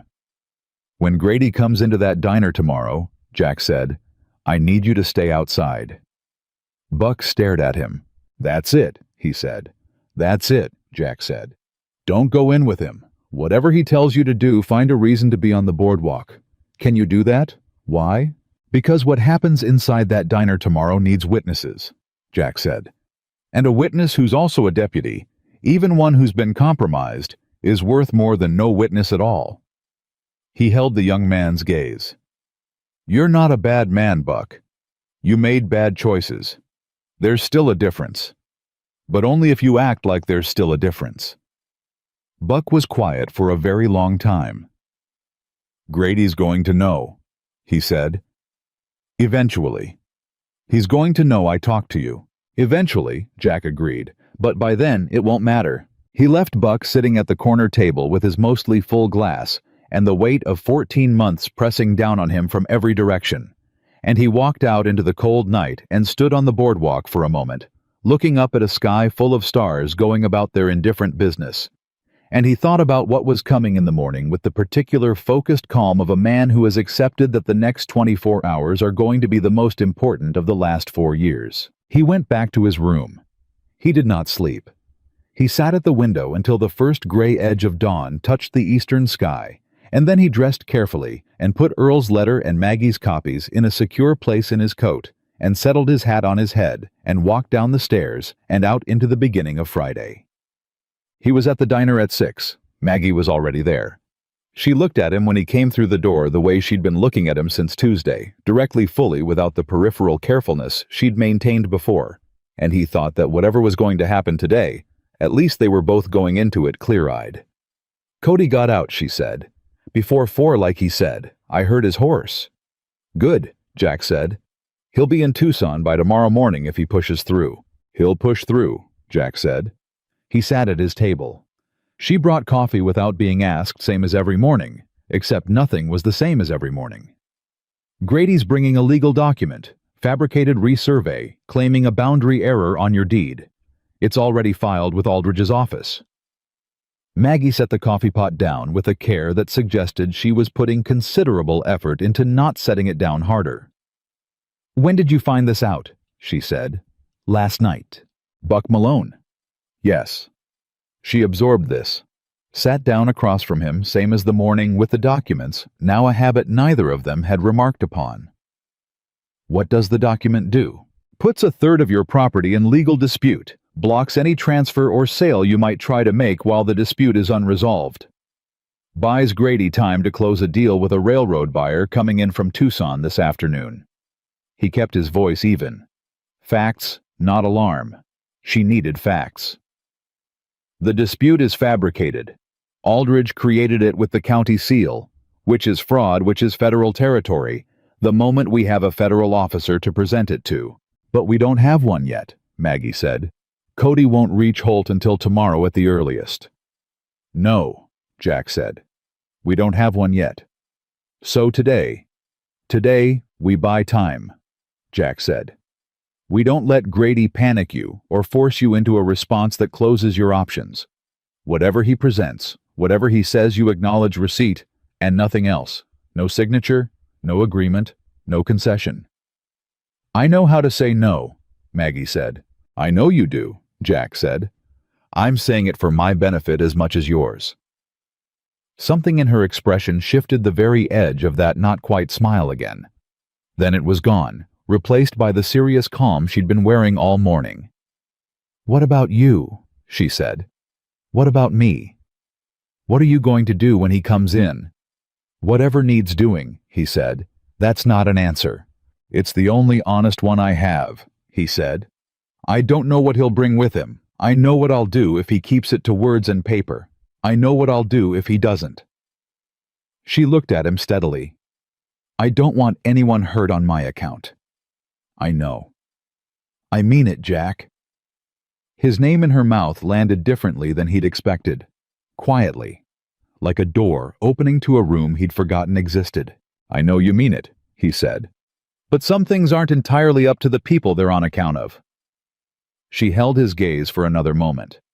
Then she stood and went back behind the counter because the morning wasn't going to run itself, and Maggie Harlow had never once in her life allowed what was coming to stop her from handling what was here. The diner filled at its usual pace.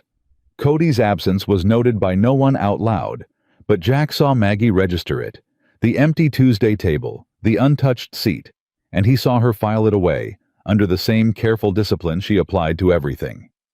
At 9 o'clock, Earl came in. He didn't sit. He went to the counter and ordered coffee. He didn't drink and leaned close to Maggie and said something quiet. She nodded once. He left. Jack looked at her when Earl was gone. She met his eyes across the room, mouthed 2 words. "He's coming." Jack set down his cup. He checked the distance from his table to the door. 12 feet. To the counter, 8. He noted the position of the 2 ranch hands at the back, different men than Tuesday, but same type, the kind who wouldn't intervene but wouldn't be in the way either. He noted the woman reading a letter alone near the window, who would need to be somewhere other than near the window if things deteriorated. He settled back in his chair. He breathed. He waited.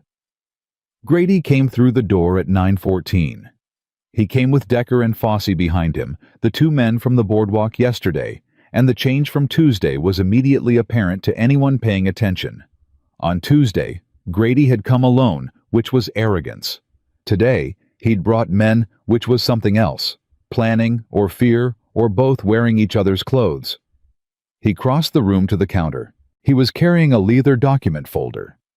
He set it on the counter in front of Maggie, with the flat deliberateness of a man playing a card he's certain about. "Mrs. Harlow," he said. "Pleasant as always. I'm afraid there's a complication with your property." Maggie looked at the folder, did not touch it, looked back up at Grady. "Good morning, Sheriff," she said.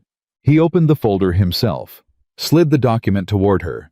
She looked down at it without touching it, reading from where she stood. Jack watched her face from across the room.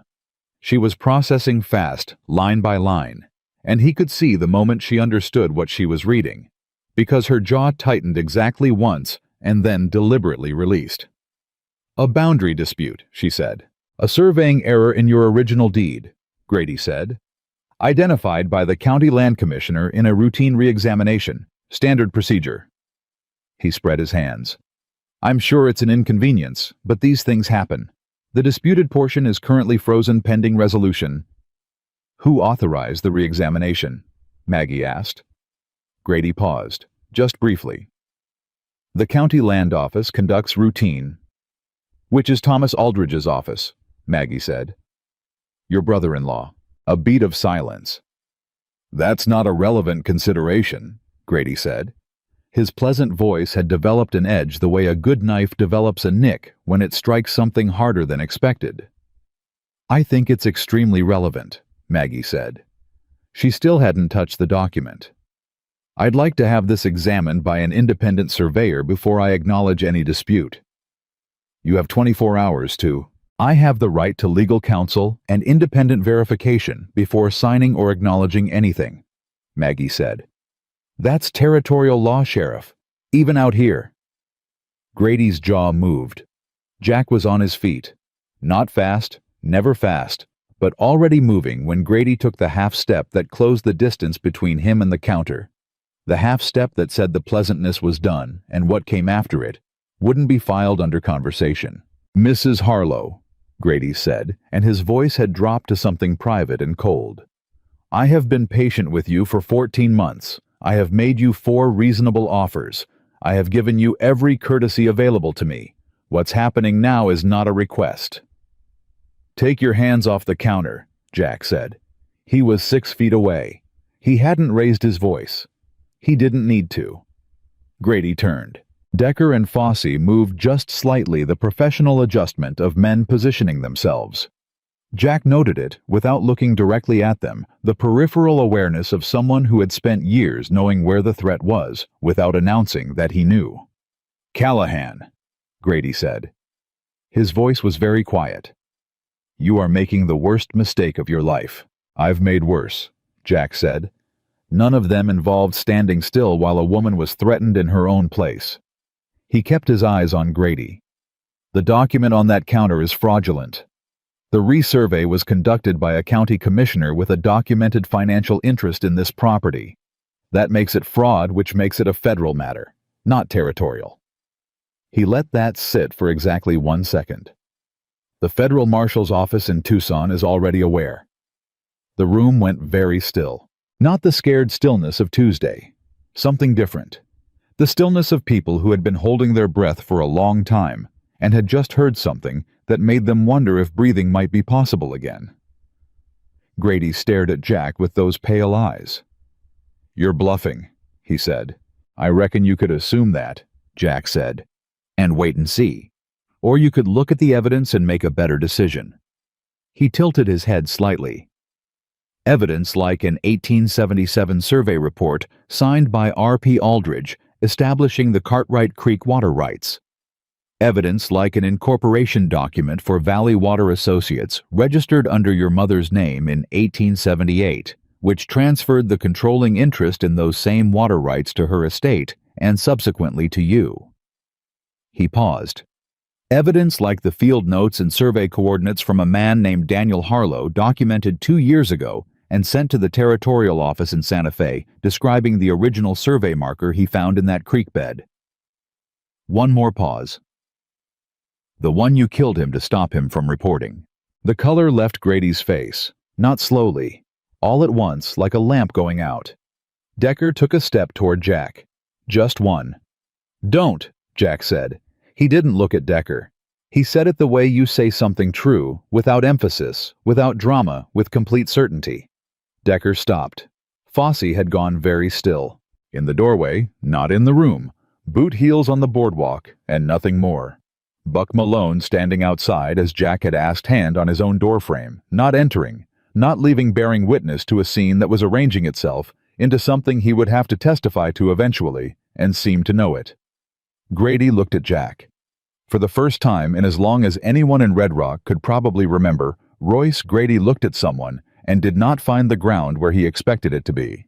"Whatever you think you have," he started. "You should go," Jack said. "Today, before the federal marshal arrives. That's not advice. That's the clearest thing I can tell you." "You don't have the authority." "No," Jack agreed.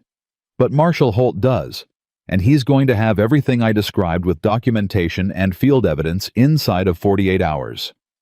He held Grady's gaze. "You built something here, I know that. 9 years of structure carefully done. But Daniel Harlow was more careful. He let that land. He left a record that goes further back than you planned for.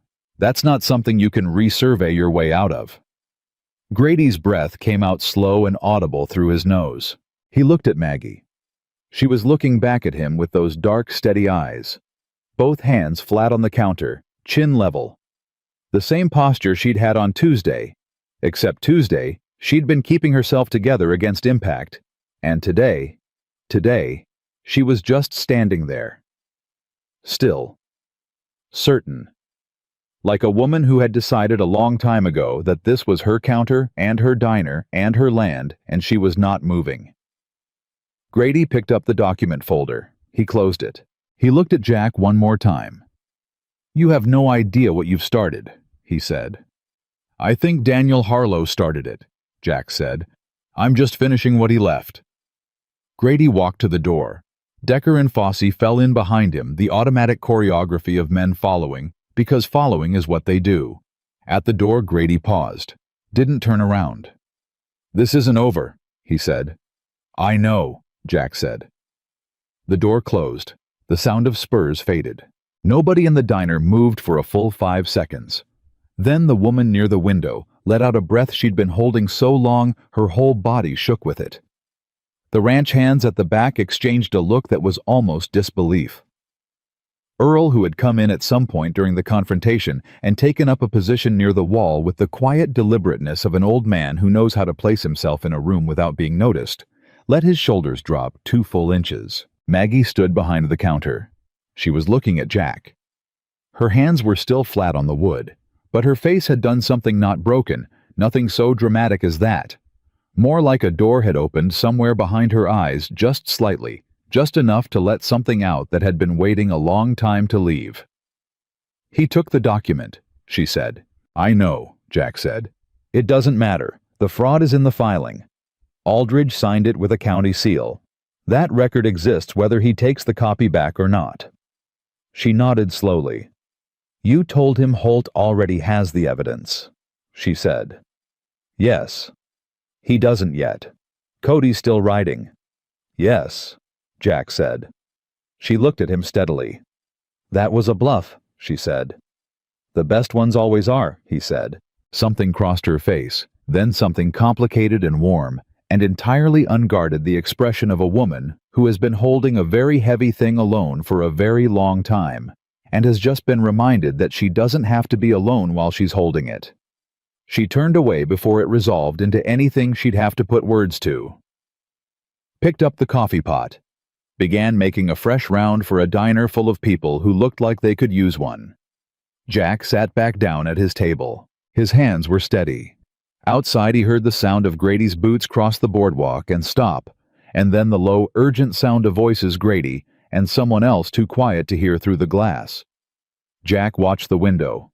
30 seconds later, Thomas Aldridge walked past at a near run, heading Jack noted toward the land office.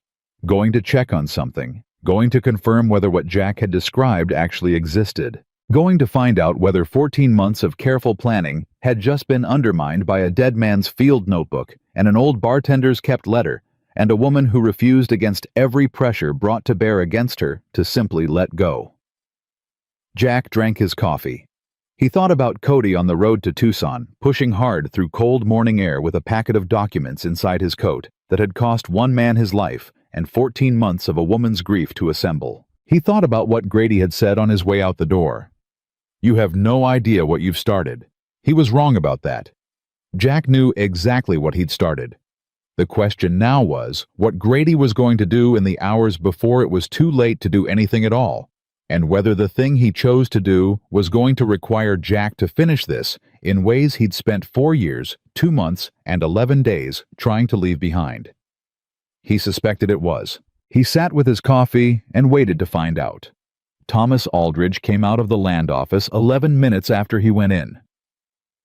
Jack knew because he'd been counting. The man moved differently than he had going in faster, tighter the walk of someone who had just confirmed something they were hoping wouldn't be confirmed. He crossed the street without looking left or right and went straight to the sheriff's office and didn't knock before he entered. Jack set down his coffee cup. "Earl," he said. Earl was still near the wall where he'd positioned himself during the confrontation. He looked over. "Aldridge just went into the sheriff's office," Jack said quietly. "Whatever Grady decides in the next 10 minutes is going to tell us everything about how the rest of today goes." Earl nodded once, pulled his coat on. "I'll be across the street." He left without making it look like leaving. Maggie came by with the pot. She'd been moving through the diner for the past 20 minutes with the focused efficiency of a woman who understood that the best thing she could do right now was keep everything normal, because normal was the thing Grady hadn't been able to break in 14 months, and she wasn't going to let him break it in the aftermath of this morning either.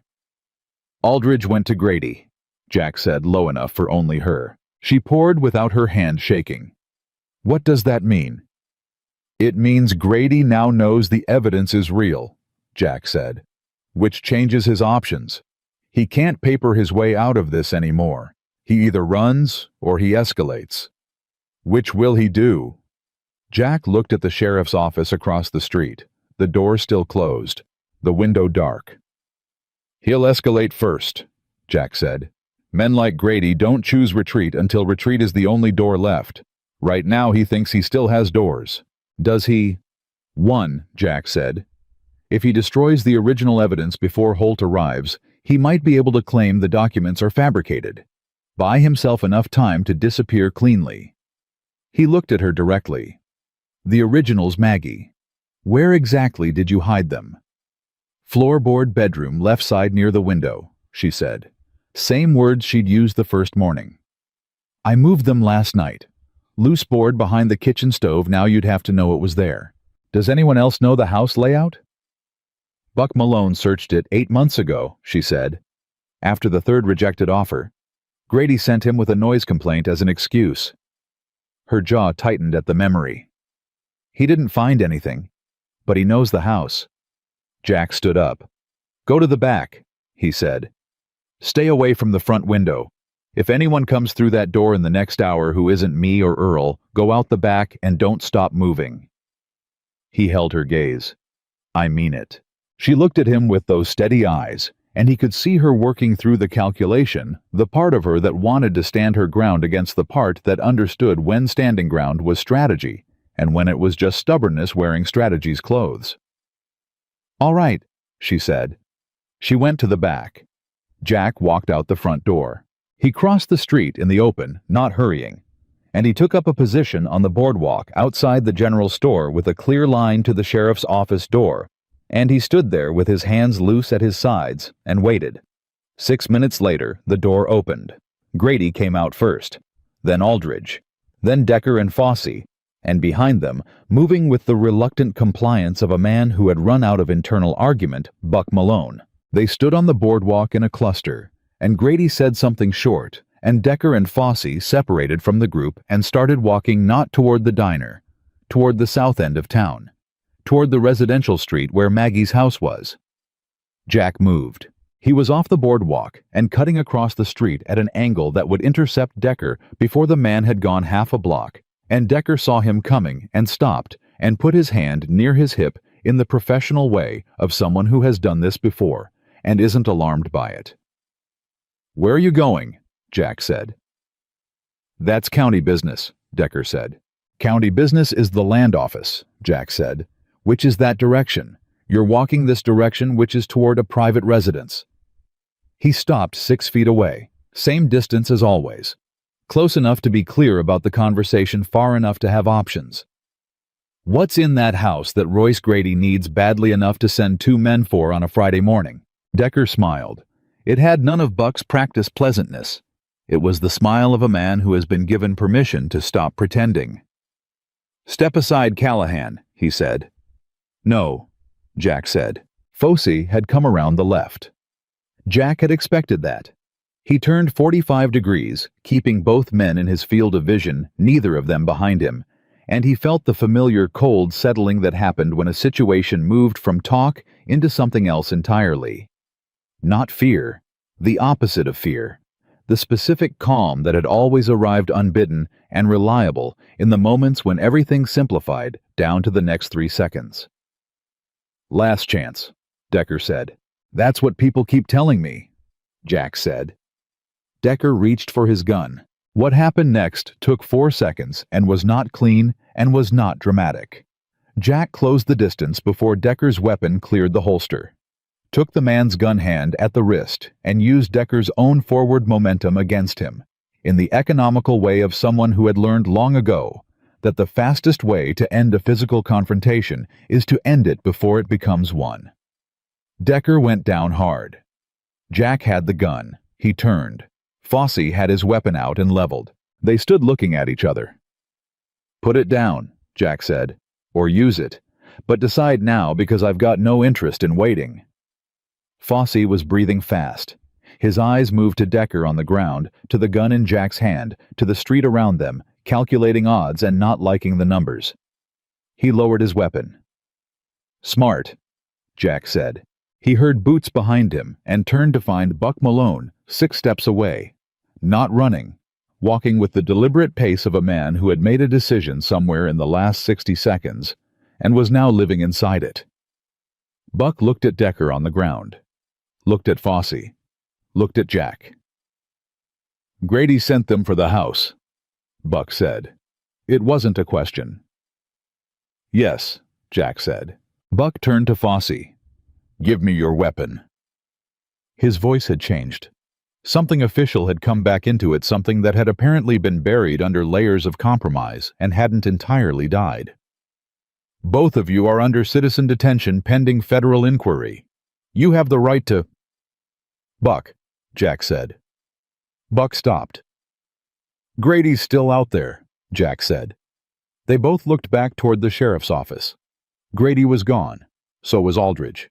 Jack handed Fossey's weapon to Buck, who took it with the automatic competence of someone whose training hadn't fully left him, even when his integrity had, and Jack turned and walked fast back toward the main street scanning. Earl was coming toward him from the opposite boardwalk. Moving faster than an old man with 2 missing fingers, should have been able to move his face set and urgent. "He went to the diner," Earl said. Jack ran. He hit the diner door at a dead run and pushed through, and took in the room in one sweep, empty of customers, now just the tables and the chairs and the smell of coffee, and at the back, the sound of voices. One voice raised, and one voice not. He went through the counter gap and pushed through the kitchen door. Grady had Maggie backed against the far wall with Aldridge beside him, and a document in his hand that he was holding up between them like a weapon made of paper, and he was talking in that pleasant voice that had stopped being pleasant sometime in the last hour, and was now just the sound of a man who has burned through every other register and arrived at something raw and unguarded, and therefore more dangerous than anything that had come before. "Sign it," Grady was saying. "Right now. One signature, Maggie, and this is done. You get a fair price, you keep the diner, you walk away with your life intact." "Get away from her," Jack said. Grady turned. He had a gun in his left hand. Jack hadn't seen it when he came through the door. He saw it now. The kitchen went very quiet. "You just don't stop," Grady said. His voice had shed the pleasantness entirely.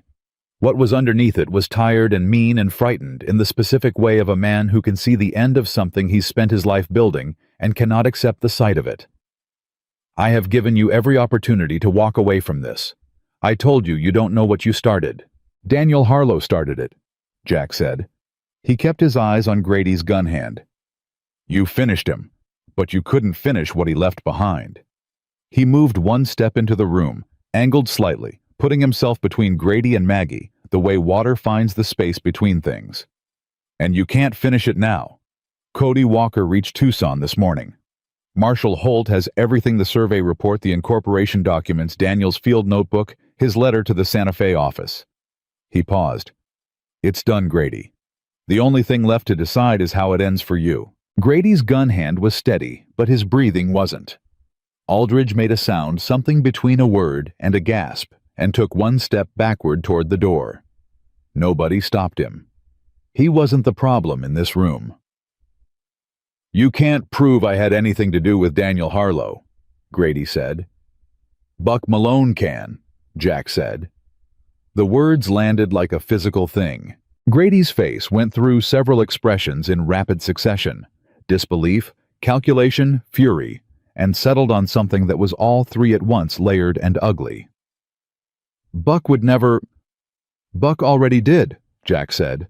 "An hour ago, in front of witnesses." He held Grady's gaze without flinching. "He's outside right now with Decker and Fosse in custody, awaiting federal jurisdiction." He took another step forward. "Put the gun down, Royce." "You don't get to call me that," Grady said, and his voice cracked on the last word, just slightly, just enough to reveal the thing underneath all of it, which was not evil exactly. Not the clean kind that was easy to name, but something more ordinary and more terrible. A man who had wanted things and had found a way to take them, and had told himself the story of his own authority so many times that the story had replaced everything else. "You come into my town, my valley, and you think you understand what I built here." "I understand exactly what you built," Jack said. "I've built versions of it myself." He was 4 feet away now. 3. "That's how I know it doesn't hold. It never holds. Because it's not built on anything real." 2 feet. "Put the gun down," Jack said. Quiet, certain. "Please." Something moved through Grady's face. The gun hand dropped 2 inches. Then Maggie spoke. "He's not worth it," she said. Her voice was absolutely steady. Not to Jack, to Grady. She stepped out from behind Jack, one step to his side, and she looked at Grady directly, with those dark eyes that had seen 14 months of what this man had cost her. "He's not worth the rest of your life. Whatever you're thinking about doing right now, it won't fix what you already did. It won't change what's already on its way." She held his gaze. "Daniel is gone. You can't undo that. But you can choose what you do with the next 60 seconds. The kitchen was so quiet that Jack could hear his own heartbeat. Grady looked at Maggie. He looked at her for a long time. And whatever he saw, the woman who had held the diner together for 14 months, who had refused 4 offers and a fabricated legal document, and a man with a gun in her own kitchen. Whatever he saw in the steadiness of her, it did something to the remaining architecture of his certainty. The gun came down. It didn't come down all the way, not to the floor, not surrendered, but down enough that Jack covered the last 2 feet and put his hand on Grady's wrist and said very quietly, "Let go." And after a moment that felt longer than it was, Grady let go. Jack stepped back with the gun. Grady stood in the middle of Maggie Harlow's kitchen without a weapon, and without his pleasant voice, and without the 9 years of structure he'd built around himself, and he looked for the first time since Tuesday like what he actually was. A man, An ordinary man who had made choices and been good at hiding them and had run out of places to hide. "Sit down," Jack said, nodding toward the kitchen chair against the wall. Grady sat. Marshal Holt arrived the following afternoon. He came with 2 deputies and a federal warrant and the particular purposeful brevity of a man who had read a packet of documents on a hard ride from Tucson and arrived already knowing what needed to be done. He was shorter than Jack remembered, broader. His hair had gone fully gray since their last encounter, which had not been under circumstances either of them would have chosen to remember. He shook Jack's hand in the street outside the diner with the expression of a man acknowledging a complicated debt. "Callahan," he said. "Holt," Jack said. "The boy who brought me the packet," Holt said. "Cody Walker. He sat up all night on my office steps waiting for me to come in this morning. Wouldn't leave until I read every page in front of him." Jack almost smiled. "That sounds about right." "The documents are solid," Holt said.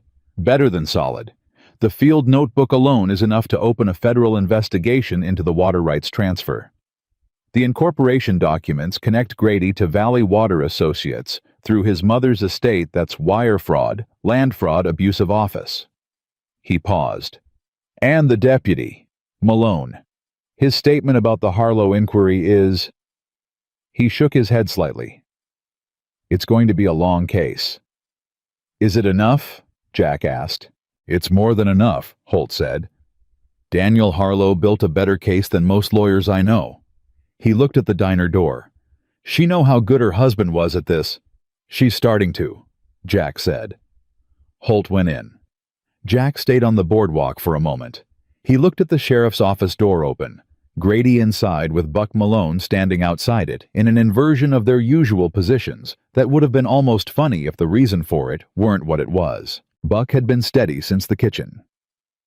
Quiet professional doing what needed doing with the focused efficiency of a man who has decided to stop arguing with himself and start paying the debt he owes. He'd secured Decker and Fossey without being asked. He'd written his statement out by hand before Holt arrived, all 4 pages of it in the careful printing of someone who wanted there to be no ambiguity about what he was saying and why. Jack walked over. Buck looked up. "You all right?" Jack asked. "No," Buck said honestly. "But I reckon that's appropriate." "Yeah," Jack said. "It is." They stood for a moment in the not uncomfortable silence of 2 men who have been on opposite sides of something and have both come through it changed. "What happens to me?" Buck asked, not afraid, just wanting to know the shape of it. "That's for Holt and the court to determine," Jack said. "But you came forward. You secured the scene. You wrote the statement without being asked." He looked at the younger man. "That's not nothing." "It's not enough either," Buck said. "No," Jack agreed. "But it's a start." Buck nodded once, went back to watching the door. Thomas Aldridge had run. They found this out from his clerk, who arrived at the land office at 9 in the morning to find the safe open and the most recent deed transfers missing, and Aldridge's personal effects gone from the desk drawer. He'd taken a horse from the livery at some point between the kitchen confrontation and dawn and ridden east. Holt dispatched a deputy. "He won't get far," Holt said with the calm confidence of a man who had chased people across territories before and understood that the ones who ran with things to lose were rarely as fast as the ones who ran with nothing. He was right. They brought Aldridge back 2 days later, caught at a way station 40 miles out, still carrying the deed transfers he'd taken from the safe, which added theft of county records to the list of things the federal court was going to be interested in discussing with him. Grady, by contrast, had not run, had not after the kitchen tried anything further. He sat in the jail he'd built and waited with the eerie stillness of a man who has been running from something for so long that being caught has a quality almost of relief to it, however terrible the relief. Jack thought about that sometimes in the days that followed. The particular exhaustion of a long deception, how much of a person it consumed, how much energy went into the maintenance of it, how little was left for anything else. He thought about it and recognized something in it that he didn't entirely like recognizing. He'd been running his own version of something for 4 years. Slower. Quieter. No victims, but himself. But running.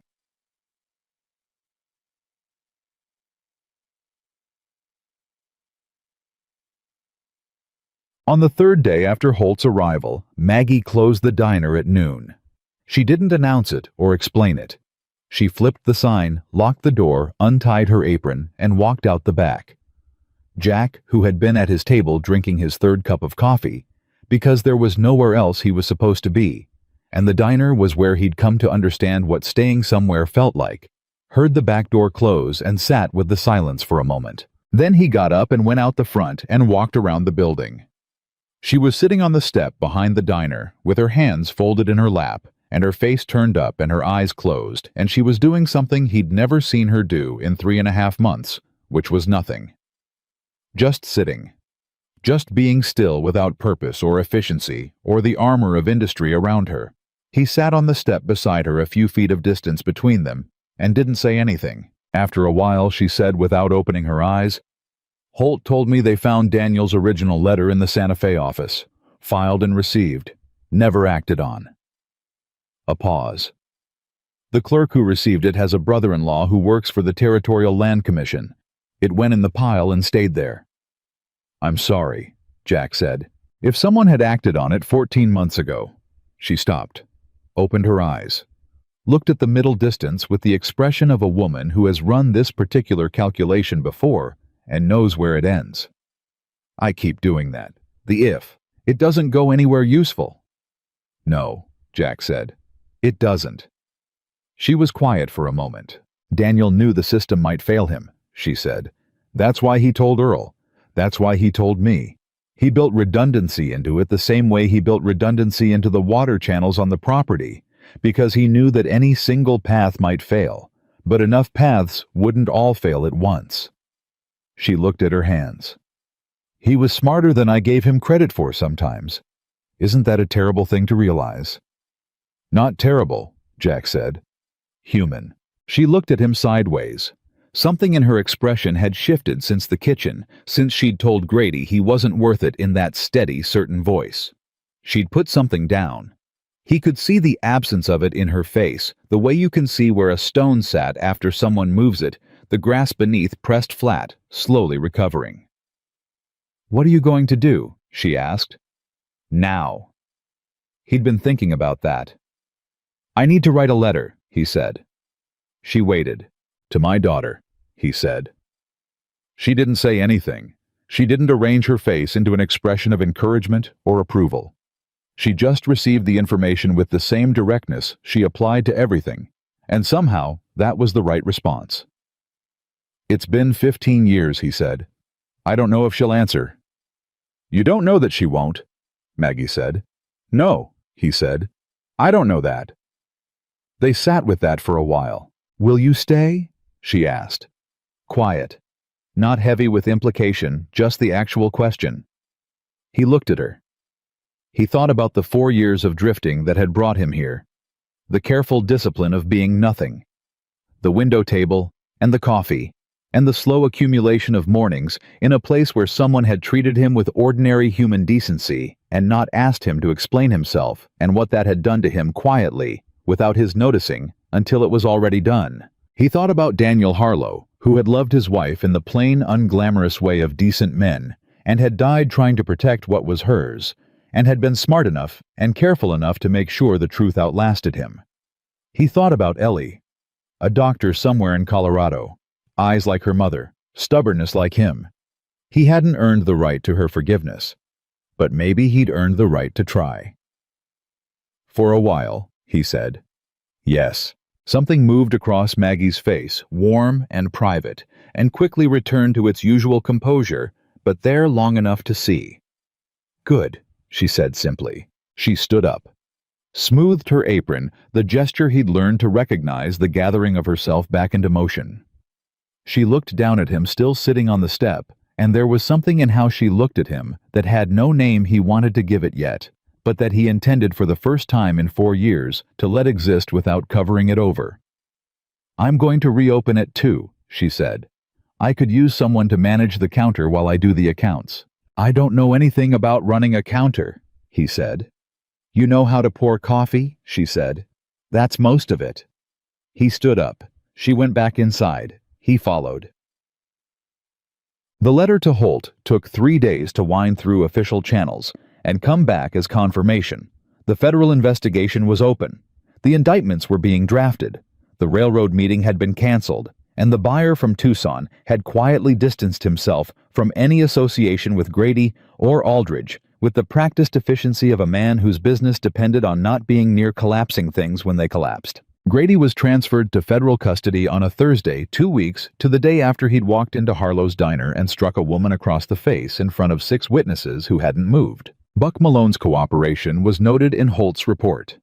His future was still uncertain, wound up in the machinery of the federal court's consideration. But Holt had told Jack privately that a man who came forward voluntarily secured a scene, provided a sworn statement, and had no prior federal violations was in a different position than the men he'd helped, and that position, while not comfortable, was not hopeless. Earl Briggs had his first real drink in 2 weeks on the night Grady left. Jack was at the bar when he poured it. "Well?" Earl said, lifting his glass. "Well," Jack said. "They didn't say anything else. They didn't need to." The letter to Ellie took Jack 4 evenings to write. Not because he didn't know what to say. He knew exactly what to say. Had known for years, had simply not been ready to say it until now. It took 4 evenings because he wanted to say it right. Not well necessarily, not eloquently, but honestly, without the comfortable evasions he'd been using on himself for 15 years.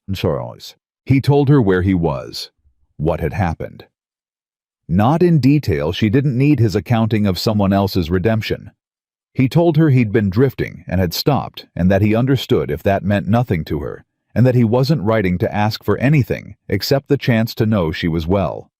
He told her he'd heard she was a doctor, and that he was proud of her in the way a man is proud of something he had no hand in building but loves anyway helplessly, without the right to claim it. He told her he was sorry, not with explanations attached, just sorry. He sealed it and gave it to the post office on a Friday morning, and walked back to the diner, and sat at his table by the window, and drank his coffee, and did not know whether she would answer, and accepted not knowing. Maggie brought a second cup without being asked. She didn't ask him about the letter. He appreciated that. He looked out the window at Red Rock Valley, going about its ordinary morning business, people moving on the street, voices and hoofbeats, and the distant sound of the smithy.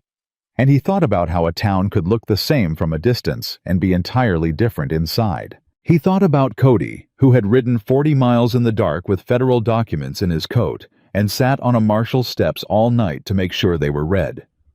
Who had come back to Red Rock walking a little taller than he'd left, in the way of someone who had discovered something about themselves they hadn't known was there. He thought about Daniel Harlow, who had loved a piece of land and a woman and the truth about both of them, and had died for it, and had been careful enough that his dying hadn't been the end of any of those things. He thought about the 4 years he'd spent trying to be nothing. He thought about how strange it was that the thing that had finally stopped the drifting was the same thing that had always stopped him. Not peace, not rest, not the absence of anything, but the presence of something worth standing in front of. Something worth staying for. He looked up. Maggie was behind the counter, moving through the morning's work with the quiet competence that was her particular form of beauty, not the beauty of arrangement or display, but the beauty of a person entirely themselves, entirely present, doing what needed doing with the whole of who they were. She caught his eye across the room. Just for a moment. She didn't smile, didn't nod, just looked at him with those dark eyes that had seen 14 months of the worst kind of alone, and had not broken under it, and had somehow, through all of it, kept a lamp burning in the window. He looked back, and Jack Callahan, who had spent 4 years, 2 months and 11 days counting the days, since the last time he'd been something more than the shadow of a man passing through, stopped counting. Red Rock Valley was not where he'd been running to. It was simply where the running ended, and where for the first time in longer than he deserved something new and quiet and real began.